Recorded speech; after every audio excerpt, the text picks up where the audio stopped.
बिस्मिल्लाहिर्रहमानिर्रहीम। मैं शुक्रगुज़ार हूँ आप सबका कि आप लोग शॉर्ट नोटिस में आए। कुल हुवल्लाहु अहद अल्लाहु समद लम यलिद वलम यूलद वलम यकुल लहू कुफुवन अहद।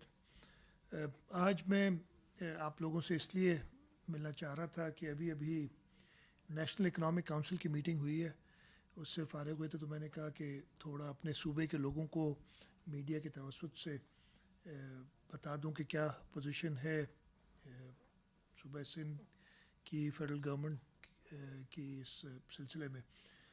ये नेशनल इकनॉमिक काउंसिल की मीटिंग आर्टिकल 156 है कॉन्स्टिट्यूशन का, उसके तहत होती है और कॉन्स्टिट्यूशन में लिखा है कि ये कम से कम 2 बार साल में होनी चाहिए।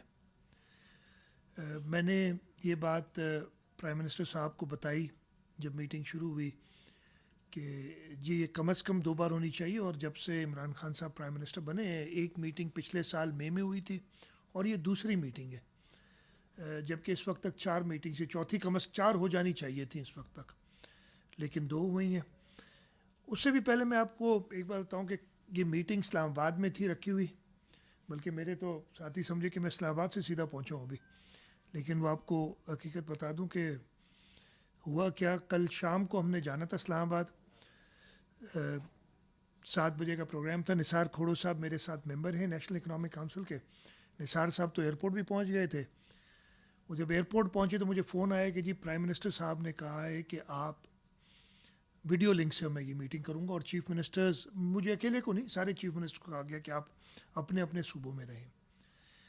मैंने थोड़ी सी बात उधर करने की कोशिश की कि, और ये आज मैंने NEC की मीटिंग में भी बात की कि जब कल प्राइम मिनिस्टर साहब जो 40-50 पता नहीं कितने मेंबर हैं वफाकी काबीना के, उनकी मीटिंग कर सकते हैं, और सुना है 7 घंटे की मीटिंग कल हुई थी। तो नेशनल इकोनॉमिक काउंसिल जो कि एक आईनी, जिसकी मीटिंग, कैबिनेट भी आईनी इदारा है, लेकिन कैबिनेट की मीटिंग के बारे में आइन में कोई जिक्र नहीं है, वो रूल्स ऑफ बिजनेस में होता है फिर कि जी कैबिनेट की मीटिंग करनी है। नेशनल इकोनॉमिक काउंसिल की मीटिंग आइन में लिखा है कि साल में 2 बार, कम से कम 2 बार होनी है।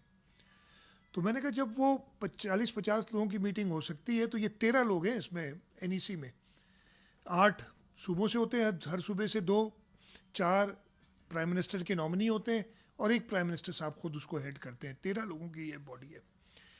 तो ये 13 लोग क्यों नहीं मिल सकते? मैंने कोशिश की, इंसिस्ट किया कि जी मैं इस्लामाबाद आना चाहता हूँ। एक और सूबे के चीफ मिनिस्टर भी चाह रहे थे कि इस्लामाबाद में ही हम जाएँ, मीटिंग हो, लेकिन हमें बड़ा क्लियरली ये मैसेज दिया गया कि नहीं, आप इस्लामाबाद नहीं आए। अगर आप आ भी गए, ये बिल्कुल मैसेज इस तरीके से मिला था, आ भी गए तो हम आपको वीडियो लिंक पे लेंगे, आप जहाँ पे भी हों, अपने सिंध हाउस में बैठे हों, किसी होटल से आप कनेक्ट करें, रोड पे बैठ के कनेक्ट करें, हम आपको आने नहीं देंगे इस मीटिंग के अंदर। ये मैंने प्राइम मिनिस्टर साहब से बिल्कुल इसी तरीके से जिक्र किया। प्राइम मिनिस्टर साहब ने कहा जी मेरी ऐसी कोई डायरेक्शन नहीं थी। मैं प्राइम मिनिस्टर साहब को कसूरवार नहीं ठहराता, लेकिन ये जो लोग गाइड कर रहे हैं वज़ीर आज़म को, उनको तो पता होना चाहिए कि जी ऐसे नहीं कर सकते आप। एक आईनी मीटिंग साल में 2 बार होनी होती है कम से कम, पहली बार साल में हो रही है। मुझे उम्मीद है 30 जून से पहले शायद एक और मीटिंग बुला लें, लेकिन मुश्किल है। उस मीटिंग में सूबाई चीफ मिनिस्टर्स को कहा गया कि आप अपने अपने सूबों में रहें। कैबिनेट मीटिंग में जहाँ 50 लोग होते हैं, आज मैंने जब ये जिक्र किया तो प्राइम मिनिस्टर साहब ने कहा नहीं जी, हमने कैबिनेट मीटिंग भी 2 जगह की थी, यानी आधे लोग एक जगह मौजूद थे, आधे लोग दूसरी जगह। मैंने कहा वो तो 50 है ना, ये तो 13 लोग हैं।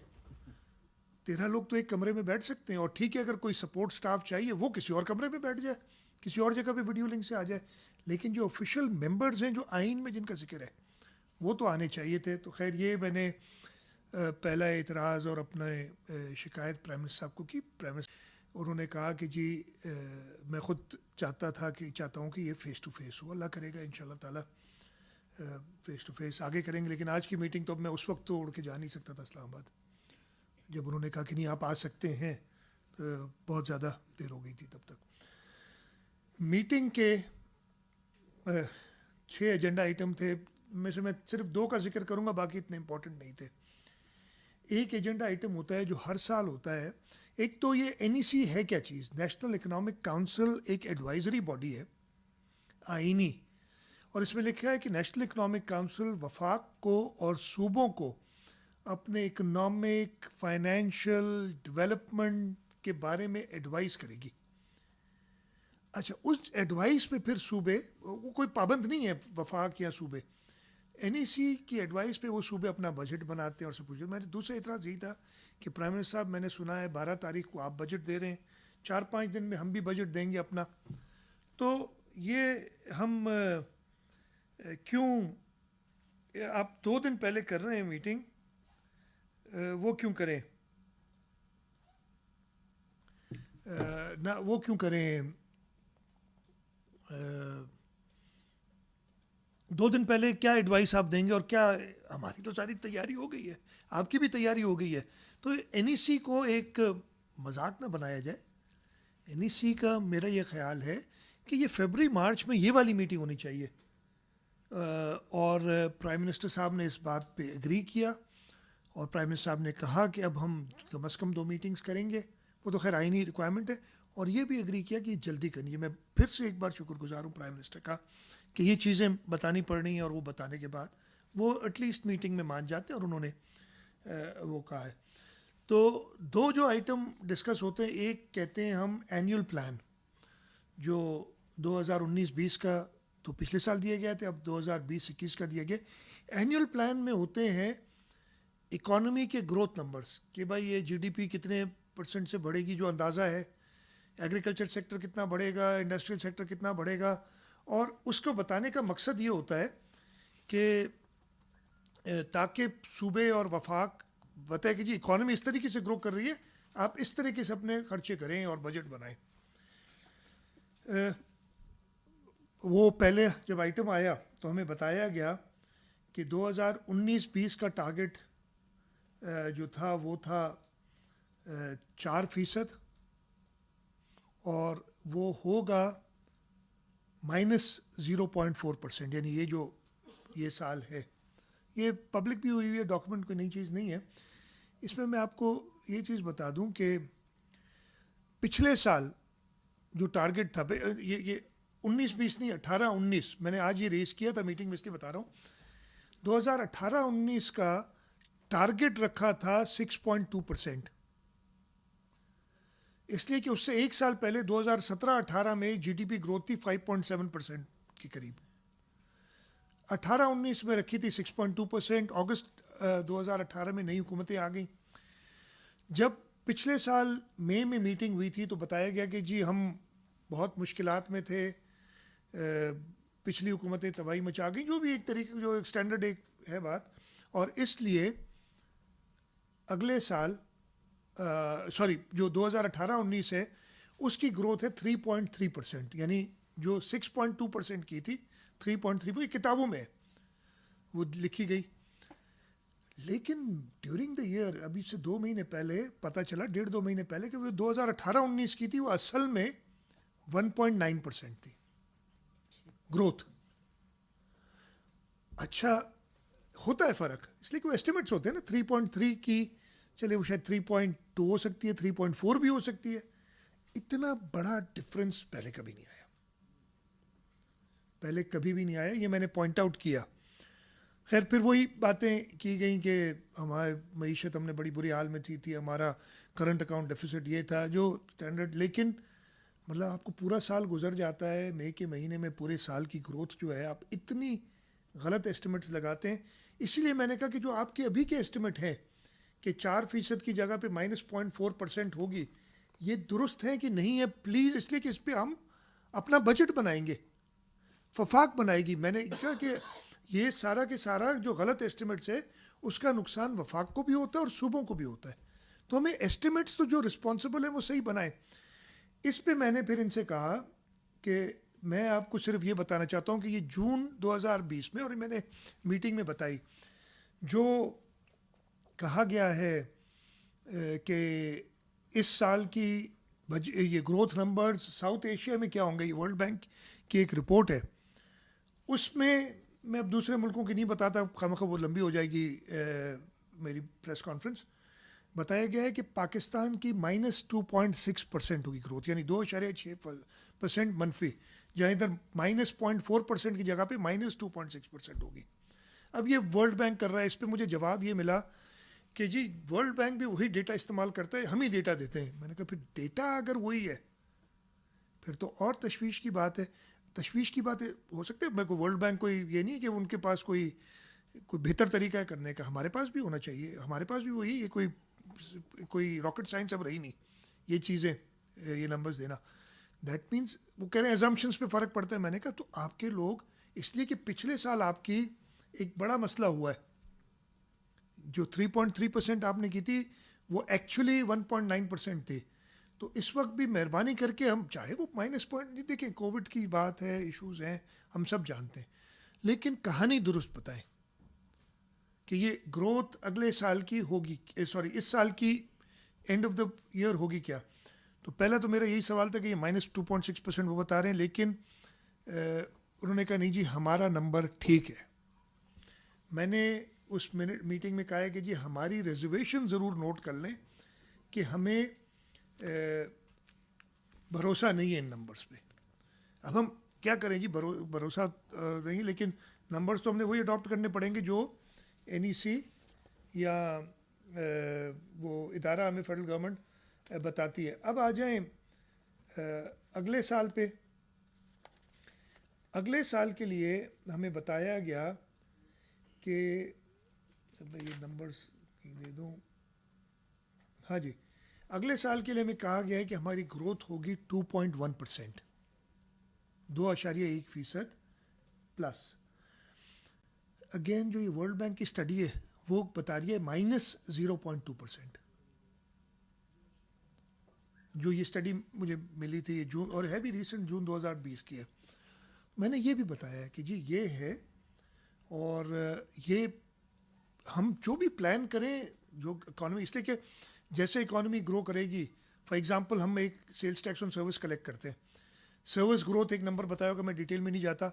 अगर वो आप ओवर एस्टिमेट कर रहे हैं तो हमारे टैक्स के नंबर गलत आ जाएंगे। टैक्स के नंबर गलत आएंगे तो हम जो आवाम से कहते हैं कि जी हम ये काम करेंगे, उसमें हम पीछे रह जाते हैं। तो ये पहली जो एजेंडा आइटम था, उस पर मेरी सख्त रिजर्वेशंस थी, और मैंने इनसे कहा कि ये प्लीज़ रिजर्वेशंस आप नोट करें। एक और चीज़ मैंने ये कही, उधर ही बताया गया था कि हमारी टैक्स कलेक्शन जो है ओवरऑल टोटल रेवेन्यू वो तकरीबन 31% ज़्यादा है पिछले साल से, 30.9% बताए। लेकिन उन्होंने क्लियर कर दिया कि इसमें ज़्यादा इसलिए है कि हमारी non tax revenues, tax revenues FBR collect करता है जिसमें सूबों को हिस्सा मिलता है, नॉन टैक्स रेवेन्यूज़ हमारे ज़्यादा हैं। और वो ज़्यादा इसलिए कि उन्होंने कोई सेलुलर कंपनी लाइसेंसेस को इशू किए थे, खैर उसमें नहीं जाते। जहाँ तक सूबों का ताल्लुक है, 9 महीने में 13.7% टैक्स की शरह में, सॉरी FBR के टैक्सेस में जो है इजाफा हुआ था। लेकिन साल के आखिर में जो ये नंबर है, मैं आपको बता दूं, जो लेटेस्ट नंबर है मेरे पास 11 महीने, इस वक्त तक 3.5 अरब रुपए की, सॉरी 3.5 ट्रिलियन, 3,526 अरब रुपए के करीब FBR ने कलेक्ट किया है। टारगेट क्या था आप सबको याद होगा, 5.5 ट्रिलियन, 5.55 ट्रिलियन एक्चुअली।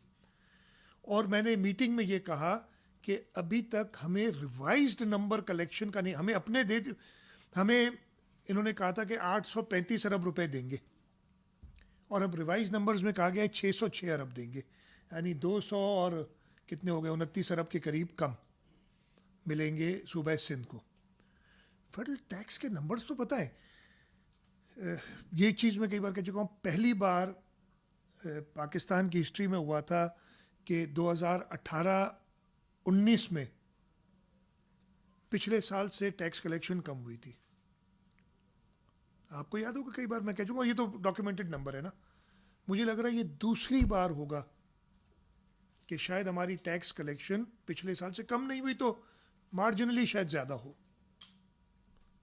अब ये 2 साल कैसे हम, लोगों की एक्सपेक्टेशंस हैं, और अगर ये परफॉर्म नहीं करेंगे, कोविड ठीक है जी, कोविड आया, उससे बहुत फ़र्क पड़ा, हम मानते हैं कि इससे ऐसी बात नहीं है कि फ़र्क नहीं पड़ा है, लेकिन मार्च तक तो कोविड नहीं था ना, ये तो अप्रैल मई जून आखिरी क्वार्टर में इसका इफेक्ट हुआ होगा।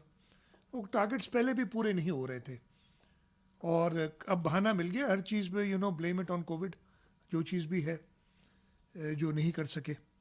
तो ये इश्यूज भी मैंने रेज किए कि आपके टैक्स कलेक्शंस पिछले साल भी कम थी और इस साल भी कम हो रही हैं। अच्छा जी, अब आ जाएं पीएचडीपी पे। पीएचडीपी का डॉक्यूमेंट देख के, इसलिए कि मेरे पास पहले ये डॉक्यूमेंट कल आया था, परसों आया था, कल मैंने उस पर एक मीटिंग की थी, आज उस डॉक्यूमेंट को बदल दिया गया। निसार खोड़ो साहब ने, एक इससे पहले होती है annual plan coordination committee APCC, सूबा सिंध में निसार साहब रिप्रेजेंट करते हैं सूबा सिंध को इस कमेटी की मीटिंग में, और उन्होंने रेस की थी काफ़ी चीज़ें कि जी आपने बहुत हमारे साथ ज़्यादती की है, और उसके बाद ख़त वत भी लिखे गए उनको। तो आज उन्होंने कुछ स्कीमें ऐड करके नया पीएचडीपी दे दिया। अच्छा, ये आज सुबह मिला मुझे, मीटिंग 11 बजे थी, 12 बजे थी, सुबह 10 बजे ये डॉक्यूमेंट मुझे मिला। मैंने जितनी देर थी देख सका, अब इतनी देर में आदमी क्या देख सकता है, लेकिन इसके अंदर जो मैंने ग्लेयरिंग मिस्टेक्स देखी, मुझे अजब लगा कि यार ये क्या हो रहा है, इसलिए मैंने कहा ये बताना जरूरी है। इसमें जो डिस्क्रिपेंसीज थी, समझ नहीं आती कौन बना रहा है ये चीज़ें, मसला कहाँ है। अब मैं आपको बताता हूँ। एक तो मेरा सबसे पहला एतराज़ था, हर सूबे को दिए जाते हैं पैसे जो कि उस सूबे की एजेंसीज या फेडरल गवर्नमेंट एजेंसीज उनमें खर्चा करती है। यानी अगर काम है सुई गैस का, तो सुई गैस काम करेगी, बिजली का काम है तो जो है हेस्को या सेप्को या जो फेडरल गवर्नमेंट की एजेंसीज है वो काम करती हैं। अगर कोई पानी का इशू है तो उसमें वापडा भी करती है और प्रोविंशियल गवर्नमेंट भी करती है, दोनों को हिस्टोरिकली दिए जाते हैं। सिंध के साथ अलग से एक चीज़ कर दी गई कि एक कैबिनेट डिवीजन कोई एग्जीक्यूटिंग एजेंसी नहीं है, आप सबको पता है। कैबिनेट डिवीजन का काम है ये मीटिंग्स करना, कैबिनेट की एनईसी की मीटिंग कराना। कैबिनेट डिवीजन में कोई 20-22 के करीब प्रोजेक्ट हैं, 2 इस्लामाबाद के हैं, 20 सिंध के हैं। खुशी तो बहुत है सिंध के प्रोजेक्ट डाले, ये नए डाले इन्होंने, कल तक नहीं थे, ये नए डाले इन्होंने। 20 प्रोजेक्ट सिंध के, खुशी बहुत है सिंध के प्रोजेक्ट, और मैंने शुक्रिया भी अदा किया। बाद में मुझ पर कुछ तनकीद की गई कि आपको अच्छे नहीं लगते तो हमारे सूबों को दे दें। मैंने कहा मैं तो 10 बार शुक्रिया अदा कर चुका हूँ, लेकिन आप सिंध को इस्लामाबाद ना समझें। बाकी आप वापडा से काम कराएं, आप सुई गैस से काम कराएं, आप पाक PWD से काम कराएं, हमें कोई इतराज़ नहीं है। जो फेडरल इदारे, आप 100 बिस्मिल्लाह, ये 20 क्यों, आप 200 स्कीमें डालें सिंध में, मुझे तो बहुत खुशी होगी। लेकिन आप सिंध को एक SIDCL के नाम से कंपनी बना के, मैंने कहा क्या पंजाब सिंध क्या है, Sindh infrastructure development company limited, मैंने कहा क्या PIDCL है, क्या BIDCL है, क्या KPIDCL है? नहीं, सिर्फ सिंध के लिए SIDCL बना दी गई। इसकी उन्होंने फिर कहा कि जी ये तो पिछली हुकूमत ने किया था, बिल्कुल पिछली हुकूमत ने किया था, KIDCL बनाई थी। उस वक्त मैं इसकी हिस्ट्री भी प्राइम मिनिस्टर साहब को बताई कि 2015 में उस वक्त के वज़ीर आज़म कराची आया और उन्होंने कहा मैं कराची को एक तोहफ़ा देना चाहता हूँ, और ग्रीन लाइन का तोहफ़ा दिया। और होना तो यही चाहिए था कि हमारा ट्रांसपोर्ट डिपार्टमेंट उसको बनाता। उन्होंने कहा नहीं कि हम खुद बनाएंगे। हमने कहा ठीक है, हमने कोई इतराज़ नहीं किया कि आप बनाए, एक मेगा प्रोजेक्ट है, सिंध को फ़ायदा होगा। उस पर उन्होंने एक कंपनी KIDCL बना ली। अब उसको SIDCL बना, उसके जो काम है मैं आपको बताता हूँ, जो उससे काम ले रहे हैं वो मैं आपको अभी बताऊँगा, जो कल मुझे नए नए, आज सुबह पता चले नए नए डाले गए। तो सबसे पहला तो मेरा एतराज़ ये था कि आप सिंध को, मैं लफ्ज़ इस्तेमाल नहीं करना चाहता, ये कॉलोनी ना समझे इस्लामाबाद की कि उधर से चलाएंगे। और जब मैंने कहा कि काम नाकस हो रहा है तो वज़ीर आज़म ने मुझे कहा आप नैब चले जाएं। शायद वो ऑप्शन हम करें, इसलिए कि मैं बताऊंगा क्यों नैब जाना चाहते हैं, क्यों ऐसी चीज़ बनती है। प्राइम मिनिस्टर साहब का ख्याल है हम जा भी सकते हैं, वो कोई रिपोर्ट कर भी सकते हैं, रिपोर्ट उनको, या नैब खुद भी, वैसे तो नैब खुद ही नोटिस ले लेती है, शायद इन चीज़ों का नोटिस ले। मैं बता रहा हूँ आपको, हमारी तो हर चीज़ का नोटिस ले लिए जाते हैं। हम जब बुलाते हैं कोशिश करते हैं टाइम पे पहुँच जाए और जो अपना पॉइंट ऑफ व्यू वो पेश करें। हाँ जी, सबसे पहली जो क्लियरिंग में, और ये दोनों, अच्छा ये दोनों डॉक्यूमेंट्स वेबसाइट पे इनके मौजूद हैं। ये नए वाला अब आ जाएगा, पुराना वाला मौजूद है, और नया वाला आज ही दिया है तो अब वो भी आ जाएगा। जनाब, ग्रीन लाइन बस ट्रांजिट सिस्टम, ये 2017 का अप्रूव हुआ हुआ प्रोजेक्ट है, यानी पिछली हुकूमत का। इसकी टोटल अखराज जो इस पे इसकी एस्टिमेटेड कॉस्ट है वो 24.6 बिलियन, 24.6 अरब रुपए। जून 2019 यानी आज से एक साल पहले, जब मई में हम बैठे थे, और ये आज तक इनकी वेबसाइट पे मौजूद है डॉक्यूमेंट, कहा गया कि इस स्कीम पे 21.16 अरब रुपए खर्च हुए, यानी 24.2 में से 6 में से 21.2 तकरीबन, और बाकी 3.4 बिलियन थ्रो फॉरवर्ड था, यानी बच गए थे, और 2 अरब रुपए इन्होंने रखे थे कि इस साल SIDC सॉरी ये ग्रीन लाइन पे खर्च करेंगे। करें यार, ये अच्छी बात है। इस दफ़े जब मैंने ये नंबर देखा तो पिछले साल क्या कहा था उन्होंने, 21.2 अरब खर्च कर चुके हैं हम जून 2019 तक, 30 जून 2019 तक। अब लिखा हुआ मेरे पास आ रहा है, और ये मैंने पॉइंट आउट किया कि 30 जून 2020 तक 19.5 अरब रुपए खर्च किए, यानी पिछले साल जो बताए थे पैसे उससे 1.66 अरब रुपए, 1.66 बनता है ना, 1.66 बिलियन कम। तो मैंने कहा, मैंने, और ये लफ्ज़ थे, मैंने कहा प्राइम मिनिस्टर साहब, और सारी मीटिंग को मैंने एड्रेस किया कि ये पहली बार मैंने देखा है कि किसी प्रोजेक्ट में पिछले साल से कम, लेकिन हो सकता है कि आपने कोई बड़ी चोरी पकड़ी हो, ठेकेदार से पैसे वापस लिए हो सकता है, अच्छी बात है। अगर ये तो फिर तो ये बनता है नैब का केस ना, कि ओवर पेमेंट हो गई है और वापस लिए पैसे। अदरवाइज तो मुझे समझ नहीं आती कि ये है क्या। पहला ये था जनाब। दूसरा एक स्कीम है, इसके बारे में मैं आपको बताऊंगा। स्कीम नंबर 20 है, improvement rehabilitation of different roads streets including water and sewerage system in various districts under KMC। ठीक है जी, ये स्कीम नहीं है हमारे ऊपर। तो मुझे ताज़ा भी बुलाया गया था नैब में कि आउटसाइड बजट आप ले आए स्कीम। ये आउटसाइड बजट स्कीम थी, इसलिए पिछले साल 2019-20 में इसका जिक्र नहीं है। 2020-21 में लिखा गया, और फिर लिखा है कि ये स्कीम अप्रूव हुई। DDWP होती है, डिपार्टमेंट डेवलपमेंट वर्किंग पार्टी, यानी कैबिनेट डिवीजन के डिपार्टमेंट सेक्रेटरी ने, उनके अंडर में ये स्कीम आती है। अप्रूव की ये स्कीम 13 मार्च 2020 को, आज से तकरीबन 2.5 महीने पहले। बहुत अच्छी बात है यार, चलो इसी बहाने स्कीम तो पता नहीं क्या है, improvement rehabilitation of different roads streets including water. Scheme की कॉस्ट क्या है? 1011 बिलियन, यानी 1 मिलियन, यानी 1 बिलियन और 11 मिलियन रुपए, 1 अरब 11 मिलियन रुपए। कब अप्रूव हुई? 13 मार्च 2020 को। अब स्कीम अप्रूव होती है, उसके बाद उसका एडमिनिस्ट्रेटिव अप्रूवल निकलता है, फिर वो डिपार्टमेंट में जाता है, फिर उस पर पैसे रिलीज़ होते हैं। पैसे रिलीज़ होने के बाद उसका टेंडर होता है। ये नॉर्मल प्रोसीजर है ना, ये सब आप लोगों को भी कहा पे, तो उसका टेंडर होता है। टेंडर में कम से कम 15 दिन दिए जाते हैं, और टेंडर में 15 दिन दिए जाने के बाद जब अवार्ड होता है उसमें कम से कम 15 दिन लगे, जितना भी तेज़ आदमी चाहे लग जाता है। ये तो 1.5 महीने का काम तो डेफिनेटली है जनाब। 1.011 बिलियन, यानी 1 अरब 11 मिलियन रुपए में से 1 अरब रुपया खर्च हो गया इस स्कीम पे। जून 30 2020 को 1 अरब रुपया, जो कि स्कीम मौजूद नहीं थी बजट में पहले, और 13 मार्च 2020 को अप्रूव हुई। 3.5 महीने में ये कहते हैं, इस ये लिखा है एक्सपेंडिचर अप टू 36/2020। अंग्रेजी में इसका यही मतलब है ना कि खर्चा हो गया 30 जून 2020 तक। अब मुझे बताएं इसको मैं क्या कहूँ। मैंने ये पॉइंट आउट किया, जवाब कोई नहीं। नैब में चले जाओ, लेकिन नैब में जाएंगे तो कुछ नहीं होगा ना, पता है नैब कुछ नहीं नोटिस लेगी।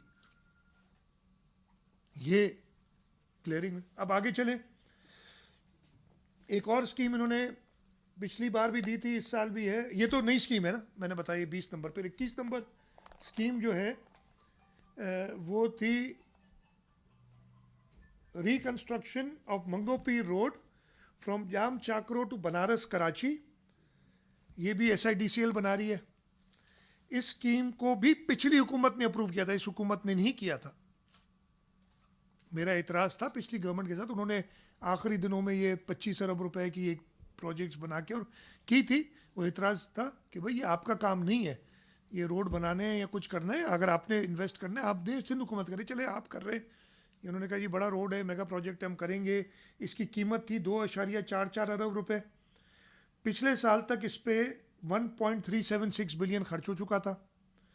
बाकी 1064 बिलियन यानी 1 अरब 64 मिलियन रुपए रह गए थे।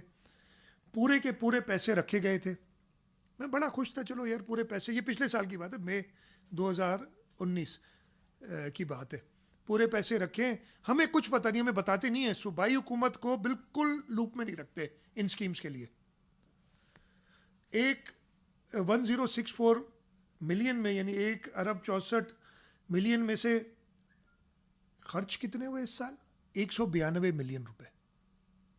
1 अरब रुपए रखे गए, 1 अरब 64 मिलियन, और 192 मिलियन यानी तकरीबन 19%, 18% पैसा खर्च हुआ। ये बड़ी कराची के लिए शायद कोरोना का मसला है ना भाई, क्या करें। ये तो पिछले, मैंने तो कई बार सुना था कि प्राइम मिनिस्टर आज आए या कल आए इनका इफ्तिताह करने स्कीमों का। ये हमने सुना था ना कि प्राइम मिनिस्टर आ रहे, परसों आ रहे, कल आ रहे, इस इतवार को आ रहे, लेकिन ये पोजीशन ग्राउंड की है। अगली scheme reconstruction of Nishtar road and Manghopir road, 1.9 billion की स्कीम। इस स्कीम में 781, अगेन ये पिछले गवर्नमेंट की स्कीम है, इस गवर्नमेंट की नहीं है। पिछले गवर्नमेंट में 15 जनवरी 2018 को अप्रूव हो गई थी, और पिछले साल तक यानी जून 30 2019 तक 781 मिलियन इस पर खर्च हुए थे। बाकी बचते थे 1118 मिलियन, पूरे के पूरे रखे हुए थे। फिर मैं खुश था कि यार चलो कराची के लिए, मेरे सूबे के लिए एक और अच्छा रोड बन जाए कि लोगों को फ़ायदा होगा, कोई इसमें बुरी बात नहीं है। एतराज़ मुझे अपनी जगह पे है कि ये फेडरल गवर्नमेंट का काम इन स्कीमों का नहीं है। वो बिजली दें, इरिगेशन का हमने वो भी बताऊंगा आपको। उस स्कीम पे खर्च कितना होता है? 119 मिलियन, यानी 1118 मिलियन रखने के बाद 119 तकरीबन 10-11% पूरे साल में, और ये फिर अब अगले साल भी चलेगी। उधर 2 महीने में 1 अरब खर्च कर दिया, ये जो लिखा हुआ है 2 महीने 1.5 महीने में 1 अरब खर्च कर दिया। इधर क्यों नहीं कर सकते भाई? और ये मैं कई बार कह चुका हूँ, मैं गया था उधर कि ये रोड ख़राब पड़ा है, लोगों को तकलीफ हो रही है, रोड कंप्लीट कर खोद के चले गए और बस आहिस्ता आहिस्ता चल रहा है। जनाब एक और मज़ेदार स्कीम, इसका नाम है rehabilitation upgradation of existing fire fighting system of KMC Karachi. बड़ी अच्छी स्कीम है। कब अप्रूव हुई? 29 मार्च 2018 यानी पिछली हुकूमत के ज़माने में। 1.876 बिलियन 1876 मिलियन की स्कीम। पिछले साल तक इस पे 1021 मिलियन खर्च हो चुके थे, पिछले साल तक यानी जून 2019। 855 मिलियन बाकी थे, 855 मिलियन रखे गए थे। खर्च कितने हुए? 313 मिलियन। तो मैं इसमें भी खुश, 313 मिलियन 800, चलो कम से कम 40% बनता है तकरीबन। ये तो हुआ। मैंने कहा ये तो अच्छी बात है। मैंने फ़ोन उठाया और म्यूनिसिपल कमिश्नर से पूछा कि यार ये तुम लोग शोर मचाते हो, ये तकरीबन 1.5 अरब रुपए, बाकी तो पैसे मिल गए आपको, 1.5 अरब रुपए खर्च हो चुके हैं आपकी फायर फाइटिंग सिस्टम को अपग्रेड करने के लिए। और ये तो कितने फायर इंजन आए ये उन्होंने कहा नहीं, ऑब्वियसली उन्हीं, मैं आपको कह रहा हूँ, उन्होंने कहा कुछ नहीं है। मैंने कहा मैं आपको कह रहा हूँ एक पहिया भी नहीं दिया किसी फायर इंजन का। पिछले साल जून 2019 तक 1021 मिलियन खर्च हो चुके हैं, 313 मिलियन इस साल खर्च हुए है, कुछ भी नहीं ग्राउंड पे। मतलब ये कब देंगे ये सारी चीज़ें? ये बातें बहुत कर रहे हैं, लेकिन ये ग्राउंड पे ये पोजीशन है। ये तो थी स्कीमें। इसके अलावा दो और स्कीमें थी जो इन्होंने पिछले एक construction of road over Malir बंद from Dadabhai town to expressway up to limits of PNS Mehran, 44 million की स्कीम थी। और ये स्कीम इस साल भी रखी हुई है, मतलब पिछले साल रखी थी, और सॉरी ये मलीर बंद, हाँ पिछले साल रखी थी, अनअप्रूव्ड थी, इस साल दोबारा रखी हुई है। पैसा 1 रुपया भी खर्च नहीं किया इस पर, शुरू नहीं हुई। अभी एक इधर लिखा हुआ है कि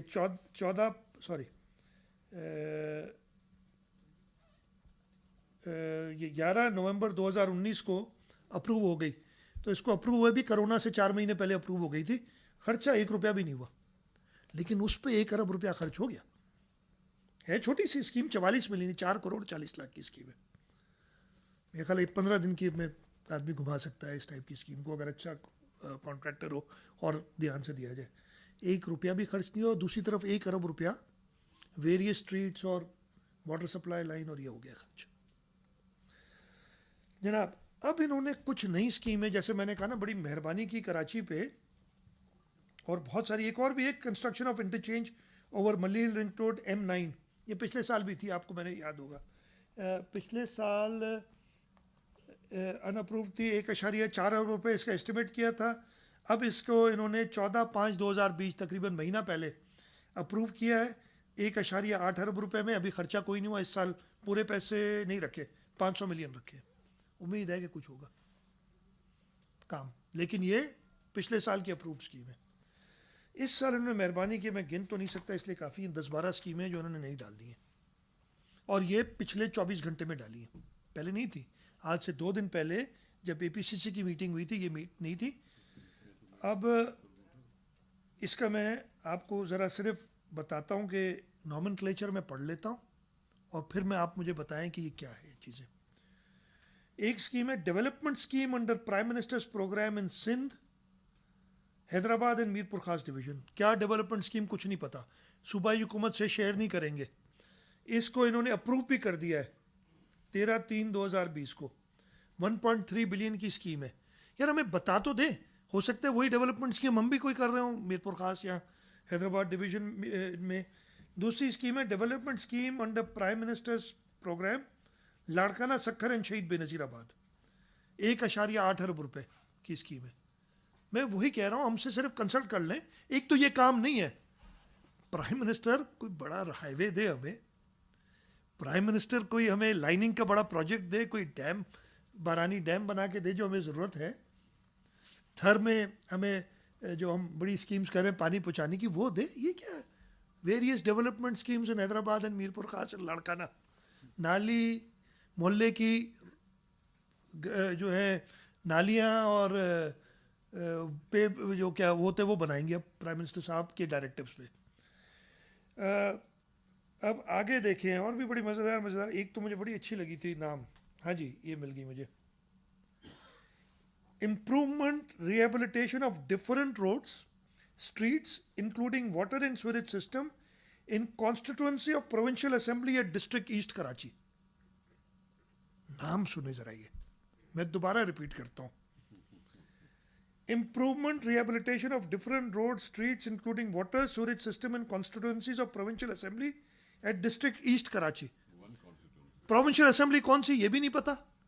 मतलब ये गली के जो है ना प्राइम मिनिस्टर साहब के प्रोग्राम में, फेडरल PSDP में सिंध को, बलूचिस्तान, मैं बाकी सूबों, अच्छी बात है, मैं तो कहता हूँ और उन सूबों को भी दें, तो बड़े बड़े रोड हैं, तो उन्होंने भी इतराज़ किया है कि आप हमें बोलते हैं कि बनता कुछ नहीं है। खैर वो अपनी बात वो खुद करेंगे, लेकिन आप हमें कोई बड़ा रोड दें, कोई बड़ी स्कीम दें, कोई बड़ा अस्पताल बना के दें। मतलब जो आपने करना ही है, अगर आप ये वेरियस, ये किसके लिए कर रहे हैं आप? ये 217 मिलियन की स्कीम है कि MPA कॉन्स्टिट्यूंसी, कौन सा MPA मुझे नहीं पता, MPA कॉन्स्टिट्यूंसी है। मैंने तो सुना था, और मैंने सुना क्या था, मुझे पता है कि सुप्रीम कोर्ट की जजमेंट है कि आप किसी MPA को नहीं दे सकते पैसे डायरेक्टली, उनकी स्कीम्स, और हम नहीं देते। अब स्कीम्स प्रपोज होती है, वो एक प्रोसेस होता है, उसमें जाती है, हो सकता है ये भी प्रोसेस चलता रहा, लेकिन ये तरीका है पीएचडीपी बनाने का और सिंध के साथ इंसाफ करने का। जी मैं ख़त्म कर लूँ फिर मैं आप, ठीक है जी। अच्छा आइए जी आगे चलते हैं। अब ये सारी हैं कोई rehabilitation of different road streets including water sewerage system in various union councils of district Karachi, various union council district central Karachi, 12 crore की स्कीम है टोटल। ऐसी बहुत सारी छोटी छोटी स्कीमें डाल के दिल खुश किया है, लेकिन ये क्या प्राइम मिनिस्टर का काम है कि ये करे और एसआईडीसीएल के थ्रू करे? इस पे सख्त इतराज है। आपने डेवलपमेंट करनी है तो अच्छी बड़ी स्कीम्स देना। हमने भेजी थी, हमने 7 वाटर सेक्टर में स्कीम्स भेजी थी, वो उन्होंने नहीं की, उनको उन्होंने रद्दी की टोकरी में डाल दिया, उसको कंसिडर भी नहीं किया। बल्कि हमारी जो 2 ऑन गोइंग स्कीम्स थी, बल्कि 3 on going schemes federal PHDP की, वो काट दी। और मैं आपको बताता हूँ कौन सी एक स्कीम थी।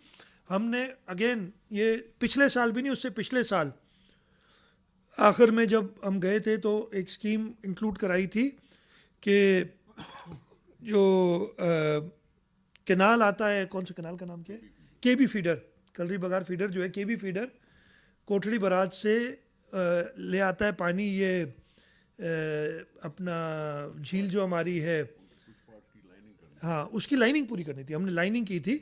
और उसकी वजह क्या थी कि हमने कहा कराची को पानी पहुंचाना है, और केबी फीडर में अगर उसकी हम लाइनिंग करेंगे तो जो लॉसेस होते हैं वो बचेंगे, तो वो हम किंजर में वो पानी एक्स्ट्रा आएगा और वो हम कराची को पानी प्रोवाइड करेंगे। ये स्कीम 2018-19 में डाली गई थी, 2019-20 में भी मौजूद थी। हम पूरा साल कोशिश करते रहे, कुछ नहीं हुआ। इस साल उन्होंने उसको निकाल दिया, ड्रॉप कर दिया पीएचडीपी से। एक और स्कीम थी मैंने डलवाई थी, हमने डलवाई थी सिंध हुकूमत ने 2018-19 में ही, कि मंछर के लिए फ्रेश वाटर ले जाना। उन्होंने कहा था बड़ी अच्छी स्कीम है, सारों ने बड़ी तारीफें की कि आप अच्छी आइडिया लाए हैं। 19-20 में वो स्कीम मौजूद थी, इस साल उड़ा दी। मतलब हमने तो 7 नई स्कीमें दी थी, उन 7 को तो कंसिडर नहीं किया, ये 2 निकाल दी। तीसरी scheme Lyari express way resettlement project की स्कीम है, उसमें कोई 2 अरब रुपए का थ्रो फॉरवर्ड था, इसलिए कि उसमें लोगों को जो पैसे देने हैं और लिटिगेशंस चल रही हैं, वो स्कीम भी निकाल दी है। और मैंने इनको बताया, मतलब जो सिंध हुकूमत प्रपोज करती है, बाकी सूबों से प्रपोजल्स ले रहे हैं, इसलिए पता चल रहा था ना, उधर बता रहे थे कि जी आपकी मेहरबानी, आपने ये स्कीम डाल दी। शिकायत भी थी कि हमने 6 कही थी या हमने 20 कही थी, आपने सिर्फ 18 डाली, 2 नहीं डाली। हमारी तो 7 स्कीम थी, एक भी नहीं स्कीम डाली जो सिंध हुकूमत ने कही है। 3 माइनस कर ली, निकाल ली, स्कीमें डिडक्ट कर ली।